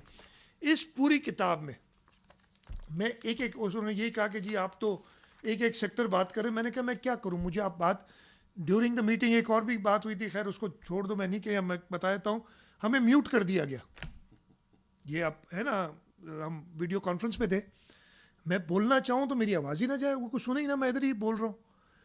मैंने फिर अपने स्टाफ से कहा कि भाई ये देखो शायद कोई इशू है। कहा गया कि जी नहीं, हमें मना किया गया है कि जब इजाज़त मिलेगी तब आप बोलेंगे, पहले आने से मना इस्लामाबाद, अब बोलने से मना। मैंने ये भी रेस किया प्राइम मिनिस्टर साहब के सामने, प्राइम मिनिस्टर ने मुझे अश्योर किया है, इसलिए कि मैं उनको कसूर नहीं, उनका स्टाफ पता नहीं शायद उनको कंट्रोल में नहीं है कोई भी चीज़। उन्होंने कहा जी मैंने किसी को मना नहीं किया कि किसी को म्यूट करे, सबको बोलने की इजाज़त है। मैंने कहा प्राइम मिनिस्टर मैं आपको सिर्फ बताना चाहता हूँ, मुझे ये कहा गया है कि जो मेरे स्टाफ को मैसेज आया उनका कि जी ये हुक्म है कि जब इजाज़त मिलेगी तो आपको अनम्यूट करेंगे। ये पोजीशन तक हम पहुंच गए और इस मीटिंग में जो एनईसी है और कई हैं, ये मैं बता रहा हूँ पूरी कम्युनिकेशन डिवीज़न जहाँ रोड बनते हैं। नई स्कीम्स मैंने बताया तकरीबन 91 से शुरू होती हैं 115 तक, ये कितनी हो गई, 15 और 9 24 स्कीमें, एक भी सिंध की नहीं। एक स्कीम या 2 इसमें सिंध का टुकड़ा नज़र आता है, लेकिन वो टुकड़ा इसलिए है, जैसे एक स्कीम लिखी हुई है construction of dual carriage way from सुई टू कश्मीर। अब सुई से कश्मीर बॉर्डर पे है बलूचिस्तान के, अच्छी बात है, बलूचिस्तान को और देना चाहिए, लेकिन यार हमें भी तो कुछ दो। पूरी स्कीम, कराची से लाहौर मोटरवे बन गया, हर तरफ से बन गया, सिर्फ क्या नहीं बना, हैदराबाद सक्कर। पैसे कम रखेंगे, ये पब्लिक प्राइवेट, ये बीओटी पे करेंगे, पब्लिक प्राइवेट, हम बहुत एडवांस स्टेज पे, 206 अरब रुपए का बताइए प्रोजेक्ट, बहुत एडवांस स्टेज पे। बाकी तो भाई बन के ख़त्म हो गए, लोग इस्तेमाल कर रहे हैं। और ये एक जो सिंध का हार्ट है, हैदराबाद से लेके सक्कर तक, वो नहीं बन के दे रहा। और इस साल भी 100 मिलियन रखें उस पर, 10 करोड़। बाकी वो कहते हैं कि हम प्राइवेट सेक्टर से, यानी वो पब्लिक प्राइवेट पार्टनरशिप में होगा ना, लेंगे। टोटल कॉस्ट इन्होंने कंस्ट्रक्शन कॉस्ट 175 अरब रुपये बताई है, फीजिबिलिटी 52 मिलियन, और लैंड और यूटिलिटीज 13.9 बिलियन, टोटल वो 200 बता रहे थे ना अरब रुपए का प्रोजेक्ट, रखे 10 करोड़ है। और कह रहे बाकी प्राइवेट सेक्टर से आएंगे, यूँ बनेगा, बस कोई मसला ही नहीं है। हमें जो काम करना है वो बीओटी से होगा, प्राइवेट सेक्टर से होगा। आपके लिए नई इनोवेटिव मैकेनिज्म्स देख रहे हैं, बाकी से रोड बन जाते। तो एक भी स्कीम नहीं है नई। कम्युनिकेशन में, पावर सेक्टर में मुझे याद है ज़बानी अभी मैं कह के आया हूँ, एक नई स्कीम है। टोटल बहुत सारी स्कीम्स डाली गई हैं, और उस एक नई स्कीम में धाबेजी स्पेशल इकोनॉमिक जोन की बिजली के लिए, गैस सेक्टर में भी धाबेजी इकोनॉमिक जोन की गैस के लिए, ये 2 स्कीमें गैस सेक्टर और पावर सेक्टर में डाली गई हैं। उसके अलावा अल्लाह ताला का शुक्र है, सिंध में सब कुछ फेडरल गवर्नमेंट ने दिया हुआ है पहले से, ज़रूरत नहीं है। हम, मैंने बताया कि वाटर सेक्टर में हमने 4 स्कीम्स की बात की, 7 स्कीम्स नहीं दी थी, वो 7 तो छोड़ो, 2 पुरानी हमारी निकाल दी, और एक भी नई स्कीम नहीं डाली। 4 स्कीम्स डाली हैं इन्होंने। ऐसा नहीं कि किसी और सूबे, अच्छी बात है, मैं किसी और सूबे की स्कीम्स डालने से मना नहीं कर रहा हूँ, लेकिन सिंध को भी तो आप उस तरीके से डील करें। सिंध को आप SIDCL में ये नाली वाटर सब, मैंने कहा ये कि अब ये सीवरेज लाइन और आधे इंच की पाइप डालेंगे प्राइम मिनिस्टर प्रोग्राम में, ये मुनासिब नहीं है इस टाइप की चीज़ें करना। खैर, ये सारी बातें हमने सामने रखी। जो एक तरीक़ेकार हो गया है, मैं उम्मीद करता हूँ कि जो मिनट्स इसके आएंगे, उन मिनट्स में हमारी सारी बातें लिखी हों। इसलिए बाकी तो वो प्राइम मिनिस्टर साहब, और ये आज निसार साहब ने भी देख लिया, मैं कई बार, मुर्तज़ा भी एक बार मेरे साथ मीटिंग में थे, कोई चीज़ अप्रूव नहीं करते, उठ जाते हैं बस उसके बाद मीटिंग से। मतलब ये ऐसा नहीं कि ये आइटम हुआ, ये डिस्कशन हुआ, जी फलाने ने ये कहा, लेकिन this agenda item is approved, approval मांगते हैं, हाँ जी नेक्स्ट, बस ये होता है। फिर next next next, thank you very much and out. तो ये अप्रूवल का तरीक़ाकार ये है। अब मैं सीख गया हूँ, मैंने पहले नहीं सीखा था। मैंने यही कहा था कि मुझे, आज ये भी बात की थी कि 7-8 साल से मैं NEC की मीटिंग्स अटेंड कर रहा हूँ। पहले एज फाइनेंस मिनिस्टर भी मैं जो जैसे अभी निसार साहब मेरे साथ होते हैं, मैं कायम अली शाह साहब के साथ होता था, और उसके बाद तो चीफ मिनिस्टर तो मेंबर होता है NEC का, तो उसको होना पड़ता है। पिछले 3-4 साल से तो मैं खुद बैठ रहा हूँ, 4 साल, चौथी मीटिंग थी मेरी ये, मेरा ख्याल है, जो मैं खुद बैठा हूँ। और पहली बार नहीं, दूसरी बार, पिछले बार भी यही हुआ था पिछले साल, कि पता नहीं चला कि अप्रूव हुई हैं कि नहीं हुई हैं, लेकिन they are deemed to be approved. You know, once they are brought to the forum, they are deemed to be approved. There is no, 2-3 चीज़ें मैंने की। मैं बहुत शुक्रगुजार हूँ प्राइम मिनिस्टर का, मैं पब्लिकली नॉलेज करता हूँ, जो मैंने कुछ उनको सजेशंस दी थी। एक सजेशन दी थी, जैसे मैं पहले ही बता चुका हूँ, कि ये मीटिंग जल्दी होनी चाहिए मार्च में, उन्होंने मानी मेरी बात। आई होप कि अगले साल से ऐसे हो, और कम से कम 2 मीटिंग्स, जो कि वो मेरे मानने की बात नहीं थी, वो आइन में लिखा है, आइन पे हलफ उठाया है, और वो होनी चाहिए थी कि कम से कम 2 मीटिंग्स हों। हमने एक रिक्वेस्ट और की थी, जो उन्होंने मान ली। एक आइटम था, एजेंडा आइटम के, जो फेडरल गवर्नमेंट के डिफरेंट फोरम्स हैं, यानी PDWP और डिपार्टमेंट डेवलपमेंट वर्किंग पार्टी, और इनके लिमिट्स बढ़ाई जाएँ। तो हमने सिंध के लिए, यानी सूबों के लिए भी कहा गया कि उनकी लिमिट्स बढ़ाई जाए। Prime minister was very kind and he approved it. एक SDGs पे कमेटी बना रहे थे, उस पर मेरी एक छोटी सजेशन थी, वो भी उन्होंने मानी, कहा कि जी हाँ ठीक है। अब वो आई होप मिनट्स में ये सारी चीज़ें वैसे आ जाए। मैंने ज़रूरी इसलिए समझा और आप लोगों को तकलीफ़ दी कि इस तरीके से नाइंसाफ़ी सिंध के साथ जब होगी तो एक वैसे ही इश्यूज हैं। हम वाहिद हुकूमत है जो अपोजिशन की हुकूमत है। आप ब्लेटेंट इस तरीके से बात, ये SIDCL बनाना, SIDCL को इस तरीके से काम देना, और SIDCL चलो वो भी आदमी जो है ना जहर का घूंट पी के, इसलिए अच्छा काम अगर करें तो मान, लेकिन इस तरीके से कि जी 2 अरब रुपए तकरीबन 1.5 अरब रुपया खर्च हो गया, 1 पैया भी नहीं आया, 1 अरब रुपया 3 महीने में 2.5 महीने में खर्च हो गया, पता नहीं कहाँ हुआ। अगर ये काम होते हैं तो ये गलत है। और हमें जो है इस तरीके से ट्रीट ना की जाए। बाकी सूबों में तो कोई ऐसी, मैंने कहा ना, Punjab infrastructure development company limited नहीं है। सिंध को ऐसे ट्रीट ना करें लोग इस किस्म की हरकतों से। और मुझे तो कुछ, मैंने, और ये आज प्राइम मिनिस्टर साहब को मैंने जिक्र किया कि कुछ काम मुझे नासिर शाह साहब ने बताया है, मुर्तज़ा वहाब साहब ने बताया है, वो तो तस्वीरें भी हैं मुझे दी गई हैं कि इन्होंने वाटर लाइंस डाली हैं और मेन जो है वो 6 फीट पे है और अपनी वाटर लाइन 2 फीट पे डाली है ज़मीन में। वो पानी ऊपर कैसे चढ़ेगा भाई, कैसे जाएगा? पाइपलाइन डालने का सिर्फ मकसद नहीं है, घरों पे पानी पहुंचाना भी मकसद है। इस तरीके का नाकस काम अगर हो, प्राइम मिनिस्टर साहब ने कहा नैब में चले जाए आप, अब पता नहीं, नैब को खुद ही नोटिस ले लेना चाहिए, आ जाएं देख लें कि ये बेकायदगियाँ इधर हुई हैं कि नहीं हुई हैं। ये 1.5 अरब रुपया खर्च होने के बाद एक चीज़ भी 2 साल से नहीं आई है, और 1 अरब रुपया तो खर्च हुए कम से कम 1 साल हो गया, इसलिए पता नहीं कब हुआ था। अब जो भी तरीक़ेकार है, LC खोली होगी फलाना, ये सारी इसकी एक्सप्लेनेशंस आ जाएंगी, लेकिन ये क्या सही तरीका है एग्जीक्यूट करने का प्रोजेक्ट्स को?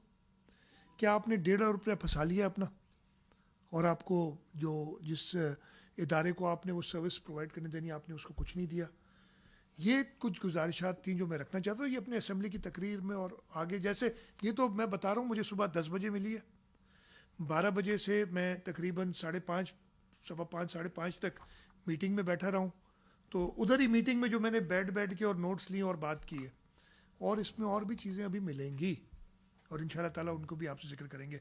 निसार साहब मेरे से पहले जो APCC है, उन्होंने, निसार साहब ने अटेंड की थी, तो निसार साहब कुछ आपको उस सिलसिले में बताना चाहेंगे। ज़्यादातर तो आप बातें कर चुके हैं सर।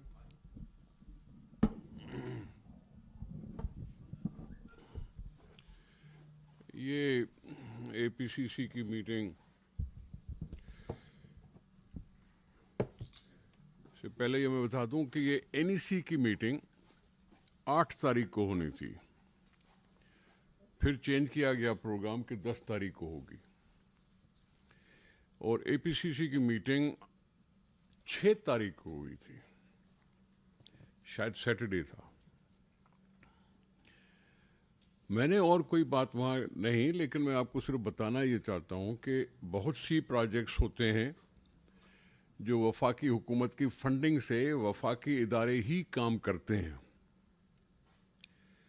लेकिन कुछ ऐसी स्कीम होती हैं जो वफाकी फंडिंग के साथ होती हैं, लेकिन एक्सिक्यूशन उनकी गवर्नमेंट ऑफ सिंध करती है। ऐसी कोई 13 स्कीमें चल रही थी सिंध में, जिसकी मैंने निशानदेही करके उनको कहा था कि आपने 3 स्कीमें इसमें से ड्रॉप कर दी, जिसका जिक्र मुराद अली शाह साहब कर चुके हैं, चीफ मिनिस्टर साहब कर चुके हैं। ये लियारी वाला एक्सप्रेस वे रीसेटलमेंट वाला, KB फीडर वाला, या दूसरी तीसरी जो कोई चीज़ थी।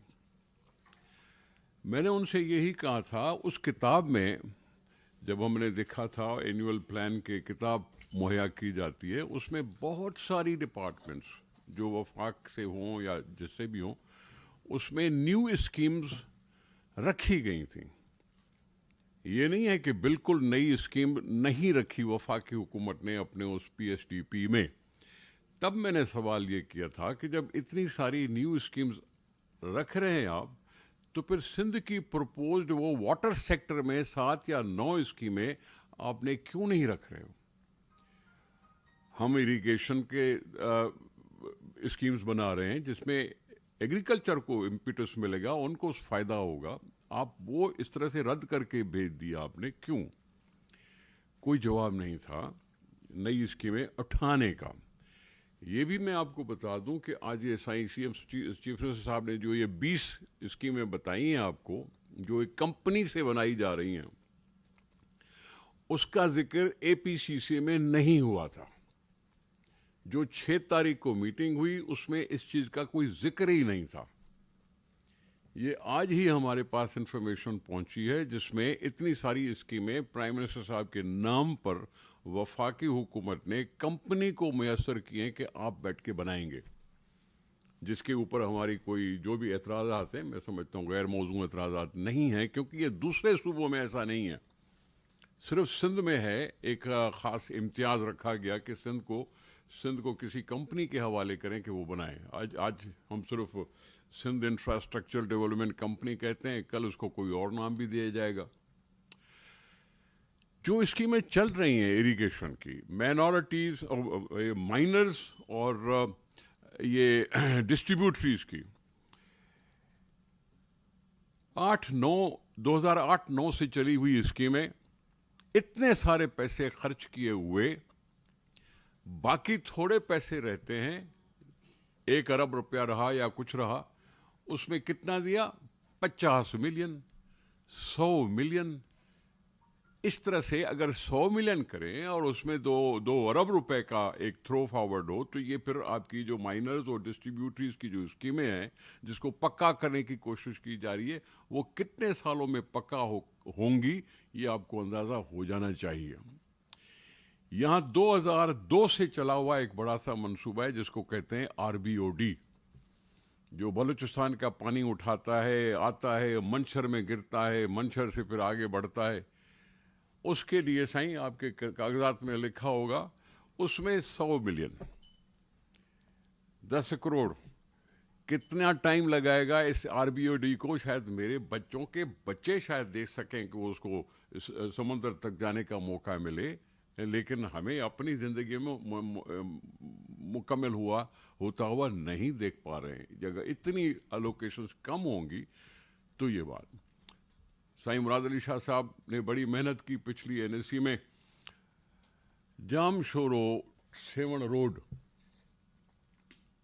2017 का मंजूर शुदा, 2017 का मंजूर शुदा। हमें कहा गया कि ये 14 अरब रुपए का बनेगा, लेकिन हम बनाएंगे तब जब सिंध हुकूमत इसमें 50% पैसे दे एडवांस में। 7 अरब रुपए अगर सिंध हुकूमत देगी तो हम इसको बनाना शुरू करेंगे। हमने एट सोर्स उस 7 अरब रुपए को डिडक्ट करा लिया कि हाँ उठाओ आप बनाओ। हमारे दिए हुए 7 अरब रुपए को एक बड़ी सी स्कीम है, फॉरेन फंडिंग भी है, जो कुछ भी है, 20 अरब रुपए की पता नहीं कितने की है, जिसमें पेशावर से देरा आदम खेल, शिकारपुर से रतोदेरो और जामशोरो से सेवण, ये तीनों स्कीम पर वो 7 अरब रुपए बांट दिए हमने। सेवण और जामशोरो रोड पर वो बांट दिए तीनों बड़ी स्कीम पर। इस वक्त तक वो 7 अरब जो सिंध ने दिए हुए, उसमें से खर्च सिर्फ हुए हैं 5 अरब, पूरा नहीं कर सके हमारे दिए हुए हैं पैसे, और इतना सारा कुछ काम कर भी रहे हैं हम। तो ये चंद चीज़ें थी जो उनको बता रहे थे कि हाँ, एक तरफ से सिंध हुकूमत की डिमांड की हुई स्कीमों के लिए आपके पास पैसे नहीं हैं, दूसरी तरफ से किसी कंपनी के हवाले से एक Karachi development infrastructure development company को बढ़ा के आपने उसका नाम रख दिया सिंध इंफ्रास्ट्रक्चर डेवलपमेंट कंपनी, और सारी सिंध में अब ये काम करने का ऐलान कर रहे हैं। मिलेगा कब, कितना मिलेगा पता नहीं, क्योंकि फायर फाइटिंग के लिए भी 2 अरब तो रखे गए, मिला एक टायर भी नहीं। रखा गया सब कुछ, दिखने में नहीं आया। इसलिए कह रहा थे कि ये सारी जो किताबें हैं फॉर्मेलिटी, मुराद अली शाह साहब ने बिल्कुल ठीक कहा कि बाबा 2 महीने या 3 महीने पहले ये सारी डिस्कशन में आएंगी तो अपनी गलतियां दुरुस्त कर सकोगे। ये तुम परसों बजट पेश करने जा रहे हो और एनएसी की मीटिंग आज करोगे तो कौन सी उसमें चेंजेस कर सकोगे? किताबें, मोटी मोटी किताबें सारी छप गई। तो ये फॉर्मेलिटी मत करो, इस एनएसी को फॉर्मेलिटी के तौर पर इस्तेमाल मत करो, यानी कि मजाक मत बनाओ। मेरा सिर्फ ये कहना था।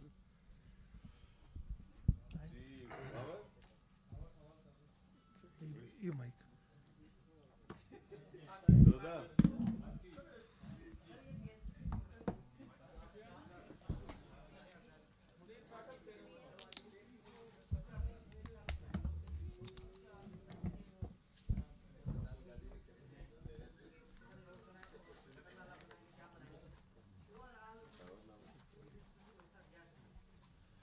मैं भाई 650 अरब की PSDP है, और इसलिए कि ये कागजात मुझे सुबह 10 बजे मिले, एग्जैक्ट नंबर मैं नहीं दे सकता आपको इस वक्त, मैं निकाल के दे दूंगा, लेकिन टोटल जो PSDP है वो मैं आपको दे देता हूँ कि सिंध को कितना मिला ना। जैसे आप, मैं आपको सीधी सी बताऊँ, सिंध को नई स्कीम कोई भी नहीं दी, सिवाय ये जो SIDCL के नाम पे दे दी गई हैं, और 2 मैंने आपको और बताई, जो दाबे जी के स्पेशल इकोनॉमिक जोन के लिए। उसके अलावा कोई सिंध के लिए नई स्कीम नहीं है। और टोटल जी अप्रूव की हुई स्कीमें ख़त्म कर दी, वो सारी मैंने बात बताई। तो 650 अरब रुपए की है टोटल PSDP फेडरल। जी मुनीर, मैं एग्जैक्ट नंबर दे दूं यार, मैं कहीं गलती ना कर जाऊं आपके साथ। हाँ 650 अरब है जी जी। मुनीर साहब, एनएफसी के बगैर ये जो अभी बजट पेश की जा रही है उस पर आप क्या कहेंगे? और जो नेपरा के जो सूबाई अख्तियार थे वो भी छीन लिए गए हैं, उस पर आप क्या कहेंगे? पहली बात आपने NFC की NFC के तो मुझे याद नहीं कि लास्ट मीटिंग कब हुई थी। इस तरीके से इसको चला रहे हैं। और अभी NFC इन्होंने नया कॉन्स्टिट्यूट किया है जो कि गैर आइनी है। उस पर मैं 2 ख़त प्राइम मिनिस्टर साहब को लिख चुका हूँ, और इसलिए कि उसमें उन्होंने एडिशनल मेंबर्स ऐड कर दिए हैं जो कि आइन में जिसकी बात नहीं है। और आइन में जो मैंडेट है NFC का, उससे वो नोटिफिकेशन तजावुज़ करता है। तो इस वक्त तो उन्होंने खुद ही कटाई में डाल दिया, अब पुरानी NFC पे चला रहे हैं, विच आई एग्री विथ यू। इसके बजट का कोई इसमें मतलब बजट का ऑब्वियसली NFC से बजट पे फ़र्क पड़ता है, लेकिन NFC का नहीं होना ही गैर आइनी है, ना होना NFC का। आज़ाद ये बता दीजिए शाहजाद, आज़ाद एक मिनट कर लें। K4 का जो प्रोजेक्ट है इसके बारे में क्या है? फेडरल गवर्नमेंट ने फंडिंग कर दी, प्रोविंशियल गवर्नमेंट की भी इस पे पार्टिसिपेट। मैं आपको बताता हूँ, ये अच्छा किया एक ये भी मैंने बड़ी काफ़ी देर उसमें बात की आज की मीटिंग में। K4 की सिलसिले में एक प्रोजेक्ट बनाया गया है जिसमें फेडरल और प्रोविंशियल गवर्नमेंट की बराबर की फंडिंग है। तकरीबन 25 अरब का था, 25 से बढ़ के वो 33 अरब का हो गया। और बाकी जो 8 वो इसलिए हो गया कि पहले 3 अरब रुपए उन्होंने कहा कि लैंड एक्विजिशन के सिंध गवर्नमेंट दे, वो हमने दिए। 3 अरब रुपए उसमें और एस्केलेशन आई थी, वो भी हमने कहा हम तकरीबन वो पैसे हम देंगे। तो 25 में से 12 उन्होंने दिए, तकरीबन 33 में से 12 उन्होंने दिए, और 20-21 अरब रुपए सिंध हुकूमत ने देने। आज से कोई 6-8 महीने पहले से उसमें इश्यूज़ थे प्रोजेक्ट की डिज़ाइन में और प्रोजेक्ट की रूट में, वो सब आपको बहुत डिटेल हो जाएगी अगर मैं बताऊंगा। उसमें इश्यूज़ थे। आज से कोई साल पहले एक कमीशन बनाया गया, डेट रिकवरी कमीशन, क्या नाम था यार उसका पता नहीं, मुर्तज़ा आपको याद है? डेट रिकन्सिलिएशन कमीशन, और पता नहीं क्या एक बड़ा ख़तरनाक किस्म का कमीशन बनाया गया। उस कमीशन में, और ये मैंने आज प्राइम मिनिस्टर साहब को बताया, उस कमीशन में उन्होंने K4 को बुला लिया, K4 का प्रोजेक्ट उठा लिया। अच्छा, उस पर उनको कहा गया कि जी ये डेट के ऊपर है, यानी लोन लेके जो प्रोजेक्ट बनाया जाए। ये प्रोजेक्ट में 1 रुपए का लोन नहीं है, या सूबाई हुकूमत दे रही है पैसे या फेडरल गवर्नमेंट दे रही है। तो जो सरबराह थे उस कमीशन के, उन्होंने बड़ा सख्ती से हमारे अफसरान को झड़का। वो 6-7 घंटे उनके साथ मीटिंग हुई, और कई 2-3 महीने उनके ख़तो किताबत होती रही। और आज से कोई 7-8 महीने पहले सब कुछ ख़त्म हो गया, कुछ भी नहीं, ज़ीरो। अब अफसरान कहते हैं कि यार ये, और निहायती गलत तरीके से अफसरान से पेश आया गया उस मीटिंग में। प्राइम मिनिस्टर साहब को आज मैंने कहा कि इस तरीके से तो नहीं चलेगा काम, तो कहते हैं मुझे नहीं पता कि ऐसी कोई चीज़ हुई है। ये जवाब है उसका। अगले साल उन्होंने कुछ पैसे रखे हैं, एक कमेटी बनी हुई है स्टीयरिंग कमेटी इसको कहे। आज भी असद उमर साहब ने खुद कहा कि जी मैं इसको जल्दी रिजॉल्व करना चाहता हूँ, तो कोशिश करेंगे इसको रिजॉल्व हो। लेकिन इस तरीके से ये प्रोजेक्ट जो है, इश्यूज इसमें हैं थे, लेकिन और फर्दर कॉम्प्लिकेट किया गया खामखा की ऐसी इंक्वायरीज में जिसका मैंडेट ही नहीं था उनके पास।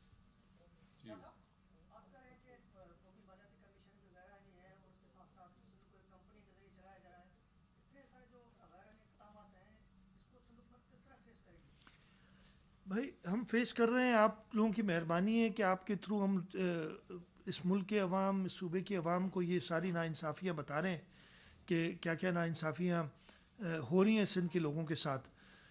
मैं तो सिर्फ ये कहूँगा, कई देखिए ऑप्शंस, लोग कहते हैं आप कोर्ट क्यों नहीं चले जाते, आप ये क्यों नहीं कोर्ट चले जाएं, और फिर एक ही किस्म के इल्ज़ामात हमारे ऊपर लगते हैं हर दफ़े। ये तो मैं आपको फैक्ट्स बता रहा हूँ, तो हम ये पेश कर रहे हैं और इंशाल्लाह ताला हम कोशिश जारी रखेंगे कि अपने सिंध के लोगों के हुकूक लिए जाएं, और इसी वजह से पसंद नहीं आते, इसी वजह से बुला लिया जाता है कभी किसको कभी किसको। हाजिर हैं जी, हर तरीके से हम तो बैकआउट नहीं करेंगे।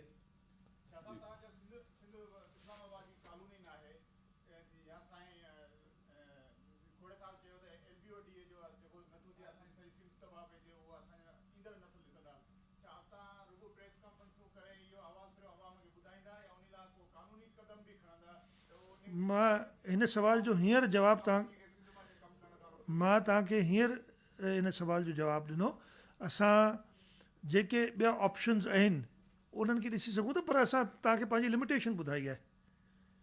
त ॻाल्हि हिकिड़ी था करणु वञूं, ही आहे छा तव्हां, ही त मामूली शइ जेको मूं तव्हांखे ॿुधायो न, डेट कमीशन जेकी आहे उहा प्रोजेक्ट जिसमें डेट थी नहीं उसको कर रही है इन्वेस्टिगेट।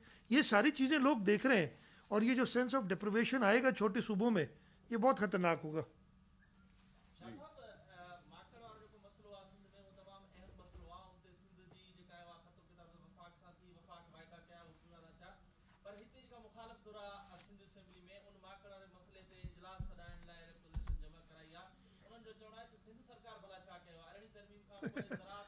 ओ मां तव्हांखे हिन जो जवाबु ॾियां थो हींअर। सिंध सरकार छा कयो आहे, असां जो जेको बि रोल आहे हिन में उन खां वधीक कयो अथऊं। प्रोविंशियल गवर्नमेंट जो रोल थींदो आहे पंहिंजो जेकी उहो बि हिननि जी इंटरप्रिटेशन जेकी आहे, डोंट एग्री विद, पर उनखे वञूं त जेको डेजर्ट एरिया आहे उहा फेडरल गवर्नमेंट ॾिसंदी, और जो क्रॉप्ड एरिया है वो प्रोविंशियल गवर्नमेंट देखेगी। प्रोविंशियल गवर्नमेंट ने 98 टीम्स बनाई हुई हैं।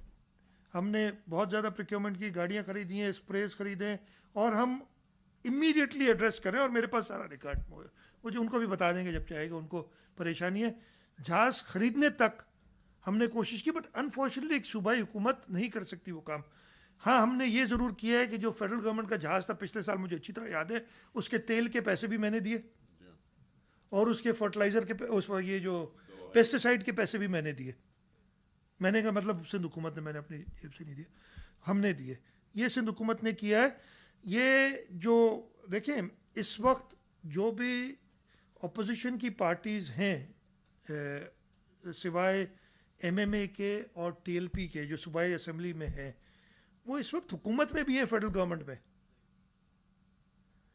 स्टील मिल के मैंने आज ये भी रेस किया था, ये मैं आपसे बताना भूल गया। मैंने प्राइम मिनिस्टर साहब से कहा कि इधर हम जब इकोनॉमी की बात कर रहे हैं, इस वक्त मेजर ले ऑफ्स का डर है, यानी मेजर लोगों की नौकरियां जाने का डर है। मैंने कहा उनसे कि ये अच्छा मैसेज नहीं दे रहे आप कि इस वक्त ये फैसला किया है आपने कि 9,350 जो भी नंबर है कि स्टील मिल के लोगों को बेरोज़गार कर दिया जाए, उन्हें नौकरी से निकाला जाए। मैंने उनसे ये भी कहा कि हमारे पास कानून है, सिंध हुकूमत ने कानून बनाया है कि इस कोविड के दरमियान आप किसी को ले ऑफ नहीं कर सकते।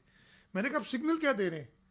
इंडस्ट्री हमने सुना है ले ऑफ करने जा रही है, और हम उस पर लेकिन अगर फेडरल गवर्नमेंट बिल्कुल डिफाइंड हो जाएगी, अगर फेडरल गवर्नमेंट, मैं फिर कोविड पे ज़्यादा बात नहीं करना चाह रहा, आप हालात आजकल देख रहे हैं। आज हमारे 42 डेथ्स सबसे ज़्यादा जब तक आज तक हुई हैं। हाईएस्ट नंबर ऑफ केसेस आज हुए, कल परसों पूरे पाकिस्तान में 105 डेथ्स हुई हैं। ये सारी बातें हम बता रहे थे, लेकिन अगर ये एहसास नहीं है तो मैं क्या करूं? अगर इस मौके पे मैंने उनसे ये भी कहा, प्राइम मिनिस्टर साहब, और ये बड़े ये रिकॉर्डेड है, आपने जो 9-10 हज़ार मजदूर और वर्कर्स निकाल दिए हैं या निकालने की बात करें, वो ज़रूर एहतजाज करेंगे, एहतजाज उनका हक है। इस ज़माने में, इस वक्त में जब कोरोना है, एहतजाज करेंगे, आप फिर हमसे कहेंगे जी ये रोड खुलवाओ और इनको अरेस्ट करो। अगर खुदा ना खास्ता हम आपकी बातों में आ गए, इनको अरेस्ट किया और जेलों में डाला और किसी को कोरोना हो गया और अल्लाह ना करे किसी को उससे और मजीद नुकसान हुआ, तो एक तो नौकरी से निकालो, फिर जान से भी मारो उसको।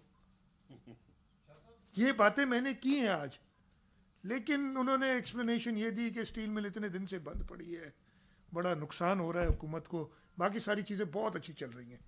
अमीन साहब सूबे के चीफ एग्जीक्यूटिव हैं, याद होगा कि सुप्रीम कोर्ट ने एक आर्डर दिया था कि जो बड़ी इमारतें कराची की उनको भी गिराया जाए, लेकिन सिंध हुकूमत ने एक अच्छा स्टैंड लिया और मना कर दिया कि भाई हम ये नहीं कर सकते, तो अदालत भी फिर बेखुद पे चली गई।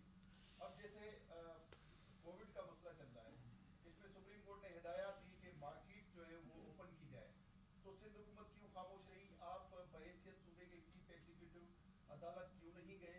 और सख्त हम अदालत में थे। मैं सर एक आखिरी लाइन है हाँ, कि सख्त किस्म के फैसले 18वीं तरमीम के बाद आप खुद मुख्तियार हैं, सूबे के लीडर हैं, आप क्यों नहीं करते? आप वफाक के ऊपर सारी चीजें क्यों डालते? मेरे भाई, पहले आपने सुप्रीम कोर्ट की बात की, हमने खुद फैसले किए 18वीं तरमीम और 980, एक तो 18वीं तरमीम को बना दिया कि शायद उसके ये सारे पावर्स पहले भी थे सूबों के पास। Law and order was a provincial subject, ये सारी चीज़ें प्रोविंशियल सब्जेक्ट पहले ही थी। कोई ऐसा 18वीं तरमीम में और जो है जो शहीद जुल्फ़िकार अली भुट्टो ने वादा किया था उसका अमल दरामद करते हुए जो कंकरेंट लिस्ट ख़त्म की और सूबों को और ख़ुद मुख्तारी दी, ये बिल्कुल दुरुस्त है आपकी बात। सुप्रीम कोर्ट ने में हम पेश थे, हम पार्टी थे, हम उधर मौजूद थे। हमने कहा कि हम नहीं खोलना चाहते। उधर कहा गया, एक ऑर्डर दिया गया सुप्रीम कोर्ट में कि आप आज लिखें फेडरल गवर्नमेंट को कि ये आपको खोलने दे, आपको खोलने और आपको खोलने दे। इतने सख्त ऑर्डर्स के बाद, जो मैं आपको कह रहा हूँ, एक तरफ आप अभी थोड़ी देर पहले आपने कहा था आप और क्या करेंगे, मैंने यही बताया ना कि जो चीज़ें बड़ी क्लियर हैं कानून में, उसके साथ भी ऐसा होता है तो हमें बड़ा मुश्किल नज़र आता है। और तभी सुप्रीम कोर्ट के ऑर्डर और फेडरल गवर्नमेंट की, मैं कोई ऐसा सख्त लफ्ज़ नहीं इस्तेमाल करना चाह रहा, लेकिन उनका जो तरीक़ाकार था इसके लिए, या उनका जो सोच थी, जिसकी वजह से एक मिक्स्ड मैसेजिंग लोगों में गई। आज से 15-20 दिन पहले भी लोग समझ रहे थे यार कोरोना क्या है, कोरोना कुछ भी नहीं है। आज फ़र्क है। अल्लाह ताला करे कि ये जल्दी इस वबा से हमें निजात मिले, लेकिन इस वक्त फ़र्क है। वो क्यों पहले लोग ऐसा समझ रहे थे, अगर एक बहुत सीनियर शख्स आके कहता है, और ये रिकॉर्ड पे है, जब मैं 13 मार्च को कहता हूँ कि इंटरनेशनल बॉर्डर्स बंद करें, आप जहाज़ बंद करें लाना और लॉकडाउन करें, और बात नहीं मानी जाती, और 17 मार्च को कहा जाता है कि अगर कोरोना होगा तो बस आपको थोड़ा सा फ्लू होगा, खांसी होगी और आप ठीक हो जाएंगे। तो ये मैसेजिंग ये अगर जाएगी तो आपका क्या कसूर है अगर आपको कोरोना हो गया और फिर आपको पता ही नहीं, आप तो समझे थे, आप तो बिलीव करेंगे। ये मिक्स मैसेजिंग नहीं जानी चाहिए थी। मैं भी एक्सपर्ट नहीं हूँ, मुझे क्या पता कोरोना का, लेकिन जो मैंने सीखा है, जो मुझे एक्सपर्ट्स कह रहे हैं, उनकी जो एडवाइस है उस पर अमल तो किए। जी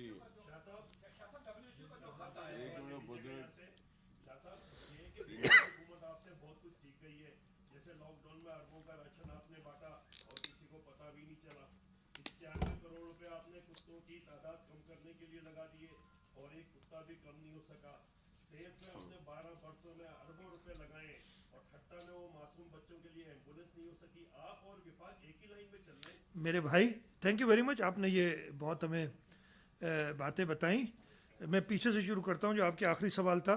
सेहत में मेरा ख्याल है सिंध सूबे में, मैं बहुत अफसोस है उस दिन जो वाक़या हुआ, और ऑब्वियसली ये इश्यूज़ पूरे मुल्क में, हम गरीब मुल्क हैं, जो ये वाक़या हुआ था उस पर बहुत अफसोस का इज़हार किया है। लेकिन उसके बाद कुछ लोगों ने जो कलमात उधर कहे वो भी सब ने सुने।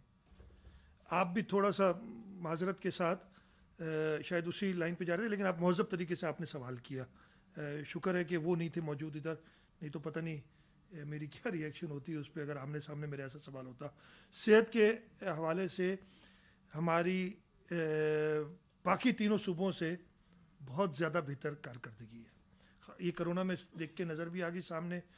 हम 50% रिकवरीज भी हुई हमारे यहाँ, अच्छा, इसमें कोरोना में तो सिर्फ मैसेजिंग की बात है ना। बैठे हैं अमीद इधर, बाकी और दोस्त हैं जो रिकवर कर गए हैं। अगर मैसेजिंग सही होती तो ये प्रॉब्लम नहीं होते। तो हेल्थ में आप कहीं भी ले लें, अब मैं फिर से दोबारा पूरी कहानी नहीं बताना चाहता कि NICBD क्या है, SIUT क्या है, और बाकी हेल्थ के हवाले से हमने क्या क्या, सैयद अब्दुल कादिर शाह इंस्टीट्यूट जो है हमारी गंबट में, वो क्या है। लेकिन ये ठीक है, प्रॉब्लम्स हैं, इश्यूज़ हैं, लेकिन सिंध सूबा बाकी तीनों सूबों से बेहतर है सेहत के हवाले से, नंबर 1। दूसरा, आपने कहा पता भी नहीं चला राशन, बिल्कुल मैं फिर कहता हूँ आपको ये मैं कई बार बता चुका हूँ, लेकिन ये देखें ना, नहीं समझना चाहता कोई तो मैं उसको कुछ नहीं कह सकता, या मेरी गलती है, आपको समझा नहीं सका। या जब ये राशंस बांटने शुरू किए थे, लोगों ने बाहर निकले, वो जो रश देखा ना मैंने रोडों पे, हमने मना किया सख्ती से, हमने फलाई इदारों को मना किया कि आपको नहीं बांटने देंगे राशन इस तरीके से, इसलिए आप कोरोना दे रहे हैं। आप चाह रहे थे कि वैसी भीड़ भाड़ में दिखाता आपको राशन तो आपको अच्छा लगता। हाँ, फ्लड्स में हमने बांटा, वही रश नज़र आती थी, आप लोगों ने कवर किया था। इस वक्त मैं आपको दोबारा कहता हूँ, एंड नासिर शाह साहब इज़ हियर, इम्तियाज़ शेख साहब अभी नहीं है, वो आप कहेंगे एक एक रुपए का हिसाब है, हम देने के लिए तैयार हैं, सब करने के लिए। यस, बांटा है, इतना ज़्यादा नहीं बांटा है, 1 अरब 8 करोड़ का बांटा है, और उसकी पूरी डिटेल है। वो किसी ने सुप्रीम कोर्ट को कह दिया 8 अरब, सुप्रीम कोर्ट ने बगैर वेरीफाई किए हमसे 8 अरब का हिसाब ले लिया। अब बताएं आपने भी शायद वही सुन लिया कि जी ऐसा है, तो ऐसा नहीं है। तीसरी जो आपने बात की, हमने ये जो डॉग बाइट के केसेस हैं अनफॉर्चुनेट हैं, एक केस भी गलत होना चाहिए, लेकिन ये प्रॉब्लम अगेन पूरे पाकिस्तान में है।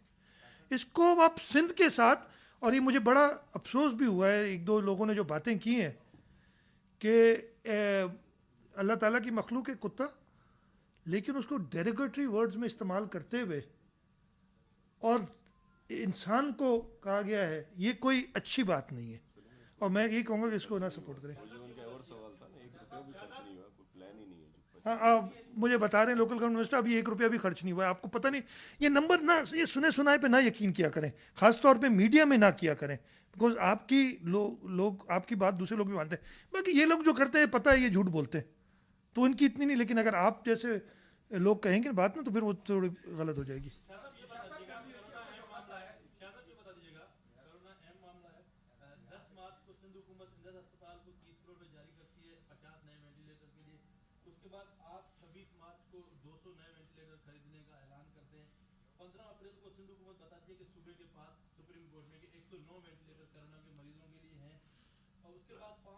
कहा जाता है कि 283 वेंटिलेटर कोरोना के मरीजों के लिए मुख्तस कर दिए गए हैं सूबे में। 17 मई को फिर कहा जाता है कि, और आज की आपकी प्रेस रिलीज के मुताबिक 77 मरीज इस वक्त वेंटिलेटर पर हैं। तो मगर कराची में जो NOC इजलास के हवाले से आज था, उन्होंने कहा कि कराची में 214 वेंटिलेटर जो हैं वो सिर्फ कोरोना के लिए कराची में है, मगर कराची में जो मरीज अभी जा रहे हैं अस्पताल, उनको वेंटिलेटर नहीं मिल। मैं आपको बताता हूँ। अच्छा, सबसे आपने जो शुरू किया ना, जिस दिन हमने ये 26 फरवरी को आया था, 27 फरवरी को मीटिंग की, और उस दिन मैंने कहा था कि जो वेंटिलेटर अवेलेबल है मार्केट में वो उठा लें। सिर्फ 16 अवेलेबल थे, आपको ये नंबर पता नहीं कहाँ से आ गए और सारे। फिर हमने ऑर्डर्स दिए और वो नहीं मिल रहे हमें इंटरनेशनली, वो आए नहीं है जो हमने ऑर्डर दिए हुए हैं, उनके आने में टाइम लग रहा है, इसलिए कि इंटरनेशनली नहीं मिल रहे।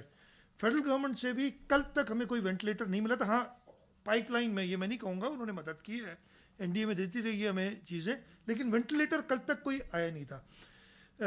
आखिरी जो आपने बात की ना, इशू ये हो रहा है कि ये जिस किस्म का मर्ज़ है, हमारे पास जब पेशेंट आता है, चाहे वो वेंटिलेटर पे ना भी हो, उसको उस बेड पे रख दिया जाता है कि उसको अचानक वेंटिलेटर पे जाने की ज़रूरत पड़ सकती है। नंबर्स एग्जैक्टली भी बता सकता हूँ, मेरे पास मौजूद हैं, अभी खैर मुझे खोलना पड़ जाएगा ये सारा अपना सिस्टम। आपने कहा 77 दुरुस्त होगा, मुझे इस वक्त याद नहीं है, लेकिन बाकी जो लोग हैं काफ़ी सारे, वो उन बेड्स पे मौजूद है, 2 वेंटिलेटर पे नहीं है। 205 ICU में है, जिसमें 150 ICU और 55 वेंटिलेटर। 55 वेंटिलेटर्स पे हैं, जो अभी मुर्तज़ा मुझे बता रहे हैं। 150 ICU में जो वेंटिलेटर बेड्स हैं, अब उनको वहाँ से रिमूव इसलिए नहीं किया जा सकता कि वो किसी वक्त भी उनको वेंटिलेटर की ज़रूरत पड़ सकती है, जब तक ज़रूरत ना पड़े तो आप नहीं डालेंगे। ये इश्यूज़ है और ये अभी और गंभीर होती जा रही है बात, इसीलिए हम अपने HDO यूनिट्स को बढ़ा रहे हैं और उस पर तेज़ी से काम कर रहे हैं।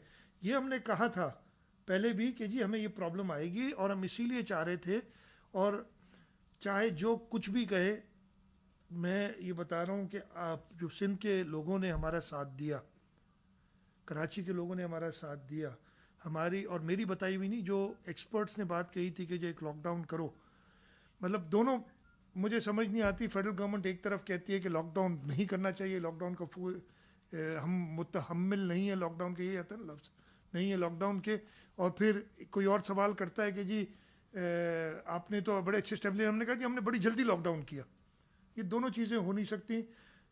हमारी लॉकडाउन की, और ये अभी समझाया जाता है कि लॉकडाउन से मर्ज ख़त्म नहीं होगा, ये इलाज नहीं है, सिर्फ स्प्रेड, ये तो हम पहले स्प्रेड कम होगा, ये तो हम पहले दिन से कह रहे हैं कि इस लॉकडाउन का मकसद है।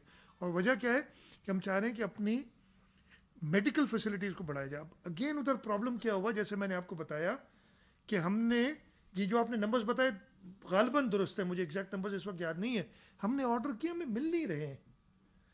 तब मैंने फेडरल गवर्नमेंट से कई बार कहा है कि देखें, मेरे लिए मुश्किल है, अगर चाइना में या UK में या US में वेंटिलेटर्स अवेलेबल हैं, मैं ज़्यादा से ज़्यादा उस मुल्क के एम्बेसडर से बात कर सकता हूँ कि यार हमारी मदद कर दो। और मैं बताता हूँ, न्यूजीलैंड में तो उन्होंने वही किया ना जो मैं चाहता था, जो मैं 13 मार्च को चाह रहा था कि इंटरनेशनल फ़्लाइट्स बंद करें। उस वक्त 28 केस थे इटली में, सॉरी न्यूजीलैंड में, हमारे पास 28 केस थे, न्यूजीलैंड में गालिबन 21 केस थे जब उन्होंने बंद किए थे बॉर्डर्स, वो बच गए। अभी उन्होंने सब खोला हुआ है, लेकिन इंटरनेशनल बॉर्डर्स अभी तक बंद है न्यूजीलैंड के, सिवाय न्यूजीलैंड सिटीजन्स के वो और किसी को नहीं आने दे रहे। हमारे यहाँ हम ज़्यादा जिदार हैं, तो हमने वो वेंटिलेटर्स हमें मिल नहीं रहे। मैंने इसलिए कहा था कि मैंने फेडरल गवर्नमेंट से कहा कि आपकी ज़्यादा पहुँच है, हमारे साथ मिलके काम करें। एक मैं आपको, अभी मैंने प्राइम मिनिस्टर को भी बताया है, कुछ दिनों पहले 10-12 दिन पहले फेडरल गवर्नमेंट से मैं बताने चाहता, कोई साहब आए, हेल्थ डिपार्टमेंट से मिले, हेल्थ मिनिस्टर से मिले, और उन्हें कहा कि जी हम एक अस्पताल बनाना चाहते हैं सिंध हुकूमत, और जल्दी बना के देंगे, और आप हमें लोकेशन बताएं। मुझे हेल्थ मिनिस्टर साहिबा का फ़ोन आया कि जी लोकेशन डिसाइड करनी है और आज ही करनी है। हमने मिलके और ये फ़ैसला किया कि हैदराबाद में ये अस्पताल बनाए, जैसे कराची में एक हम बना रहे हैं, इन्फेक्शस डिजीज़ हॉस्पिटल बनाना चाह रहे थे, हैदराबाद में बनाते हैं। 3 दिन पहले उसी इदारे का ख़त आया कि जी 1.3 अरब रुपए का खर्चा है, सिंध हुकूमत हमें पैसे दे दे। ये फेडरल गवर्नमेंट का इदारा है। ये हम तब से कह रहे हैं कि जी हमारे साथ मिलके काम करें कई चीज़ें, और इस ख़ास तौर पे इस मौके पे हमने सारी चीज़ें, बिलावल भुट्टो जरदारी साहब ने इसी कुर्सी पे बैठे हुए इसी कमरे में आप लोगों के सामने कहा था कि ये हमारा प्राइम मिनिस्टर है, पहली बार कहा था। अब इससे ज़्यादा हम क्या कर सकते थे, लेकिन उसका जवाब क्या मिला वो भी आप लोगों ने देखे हैं सारे। WHO का जो खत आपको भी मौसूल हुआ होगा, जो उन्होंने तजावीज़ दी, खासतौर पर 2 अहम तजवीज़ दी, 14 दिन का लॉकडाउन और 14 दिन का नरम लॉकडाउन की बात उन्होंने की है।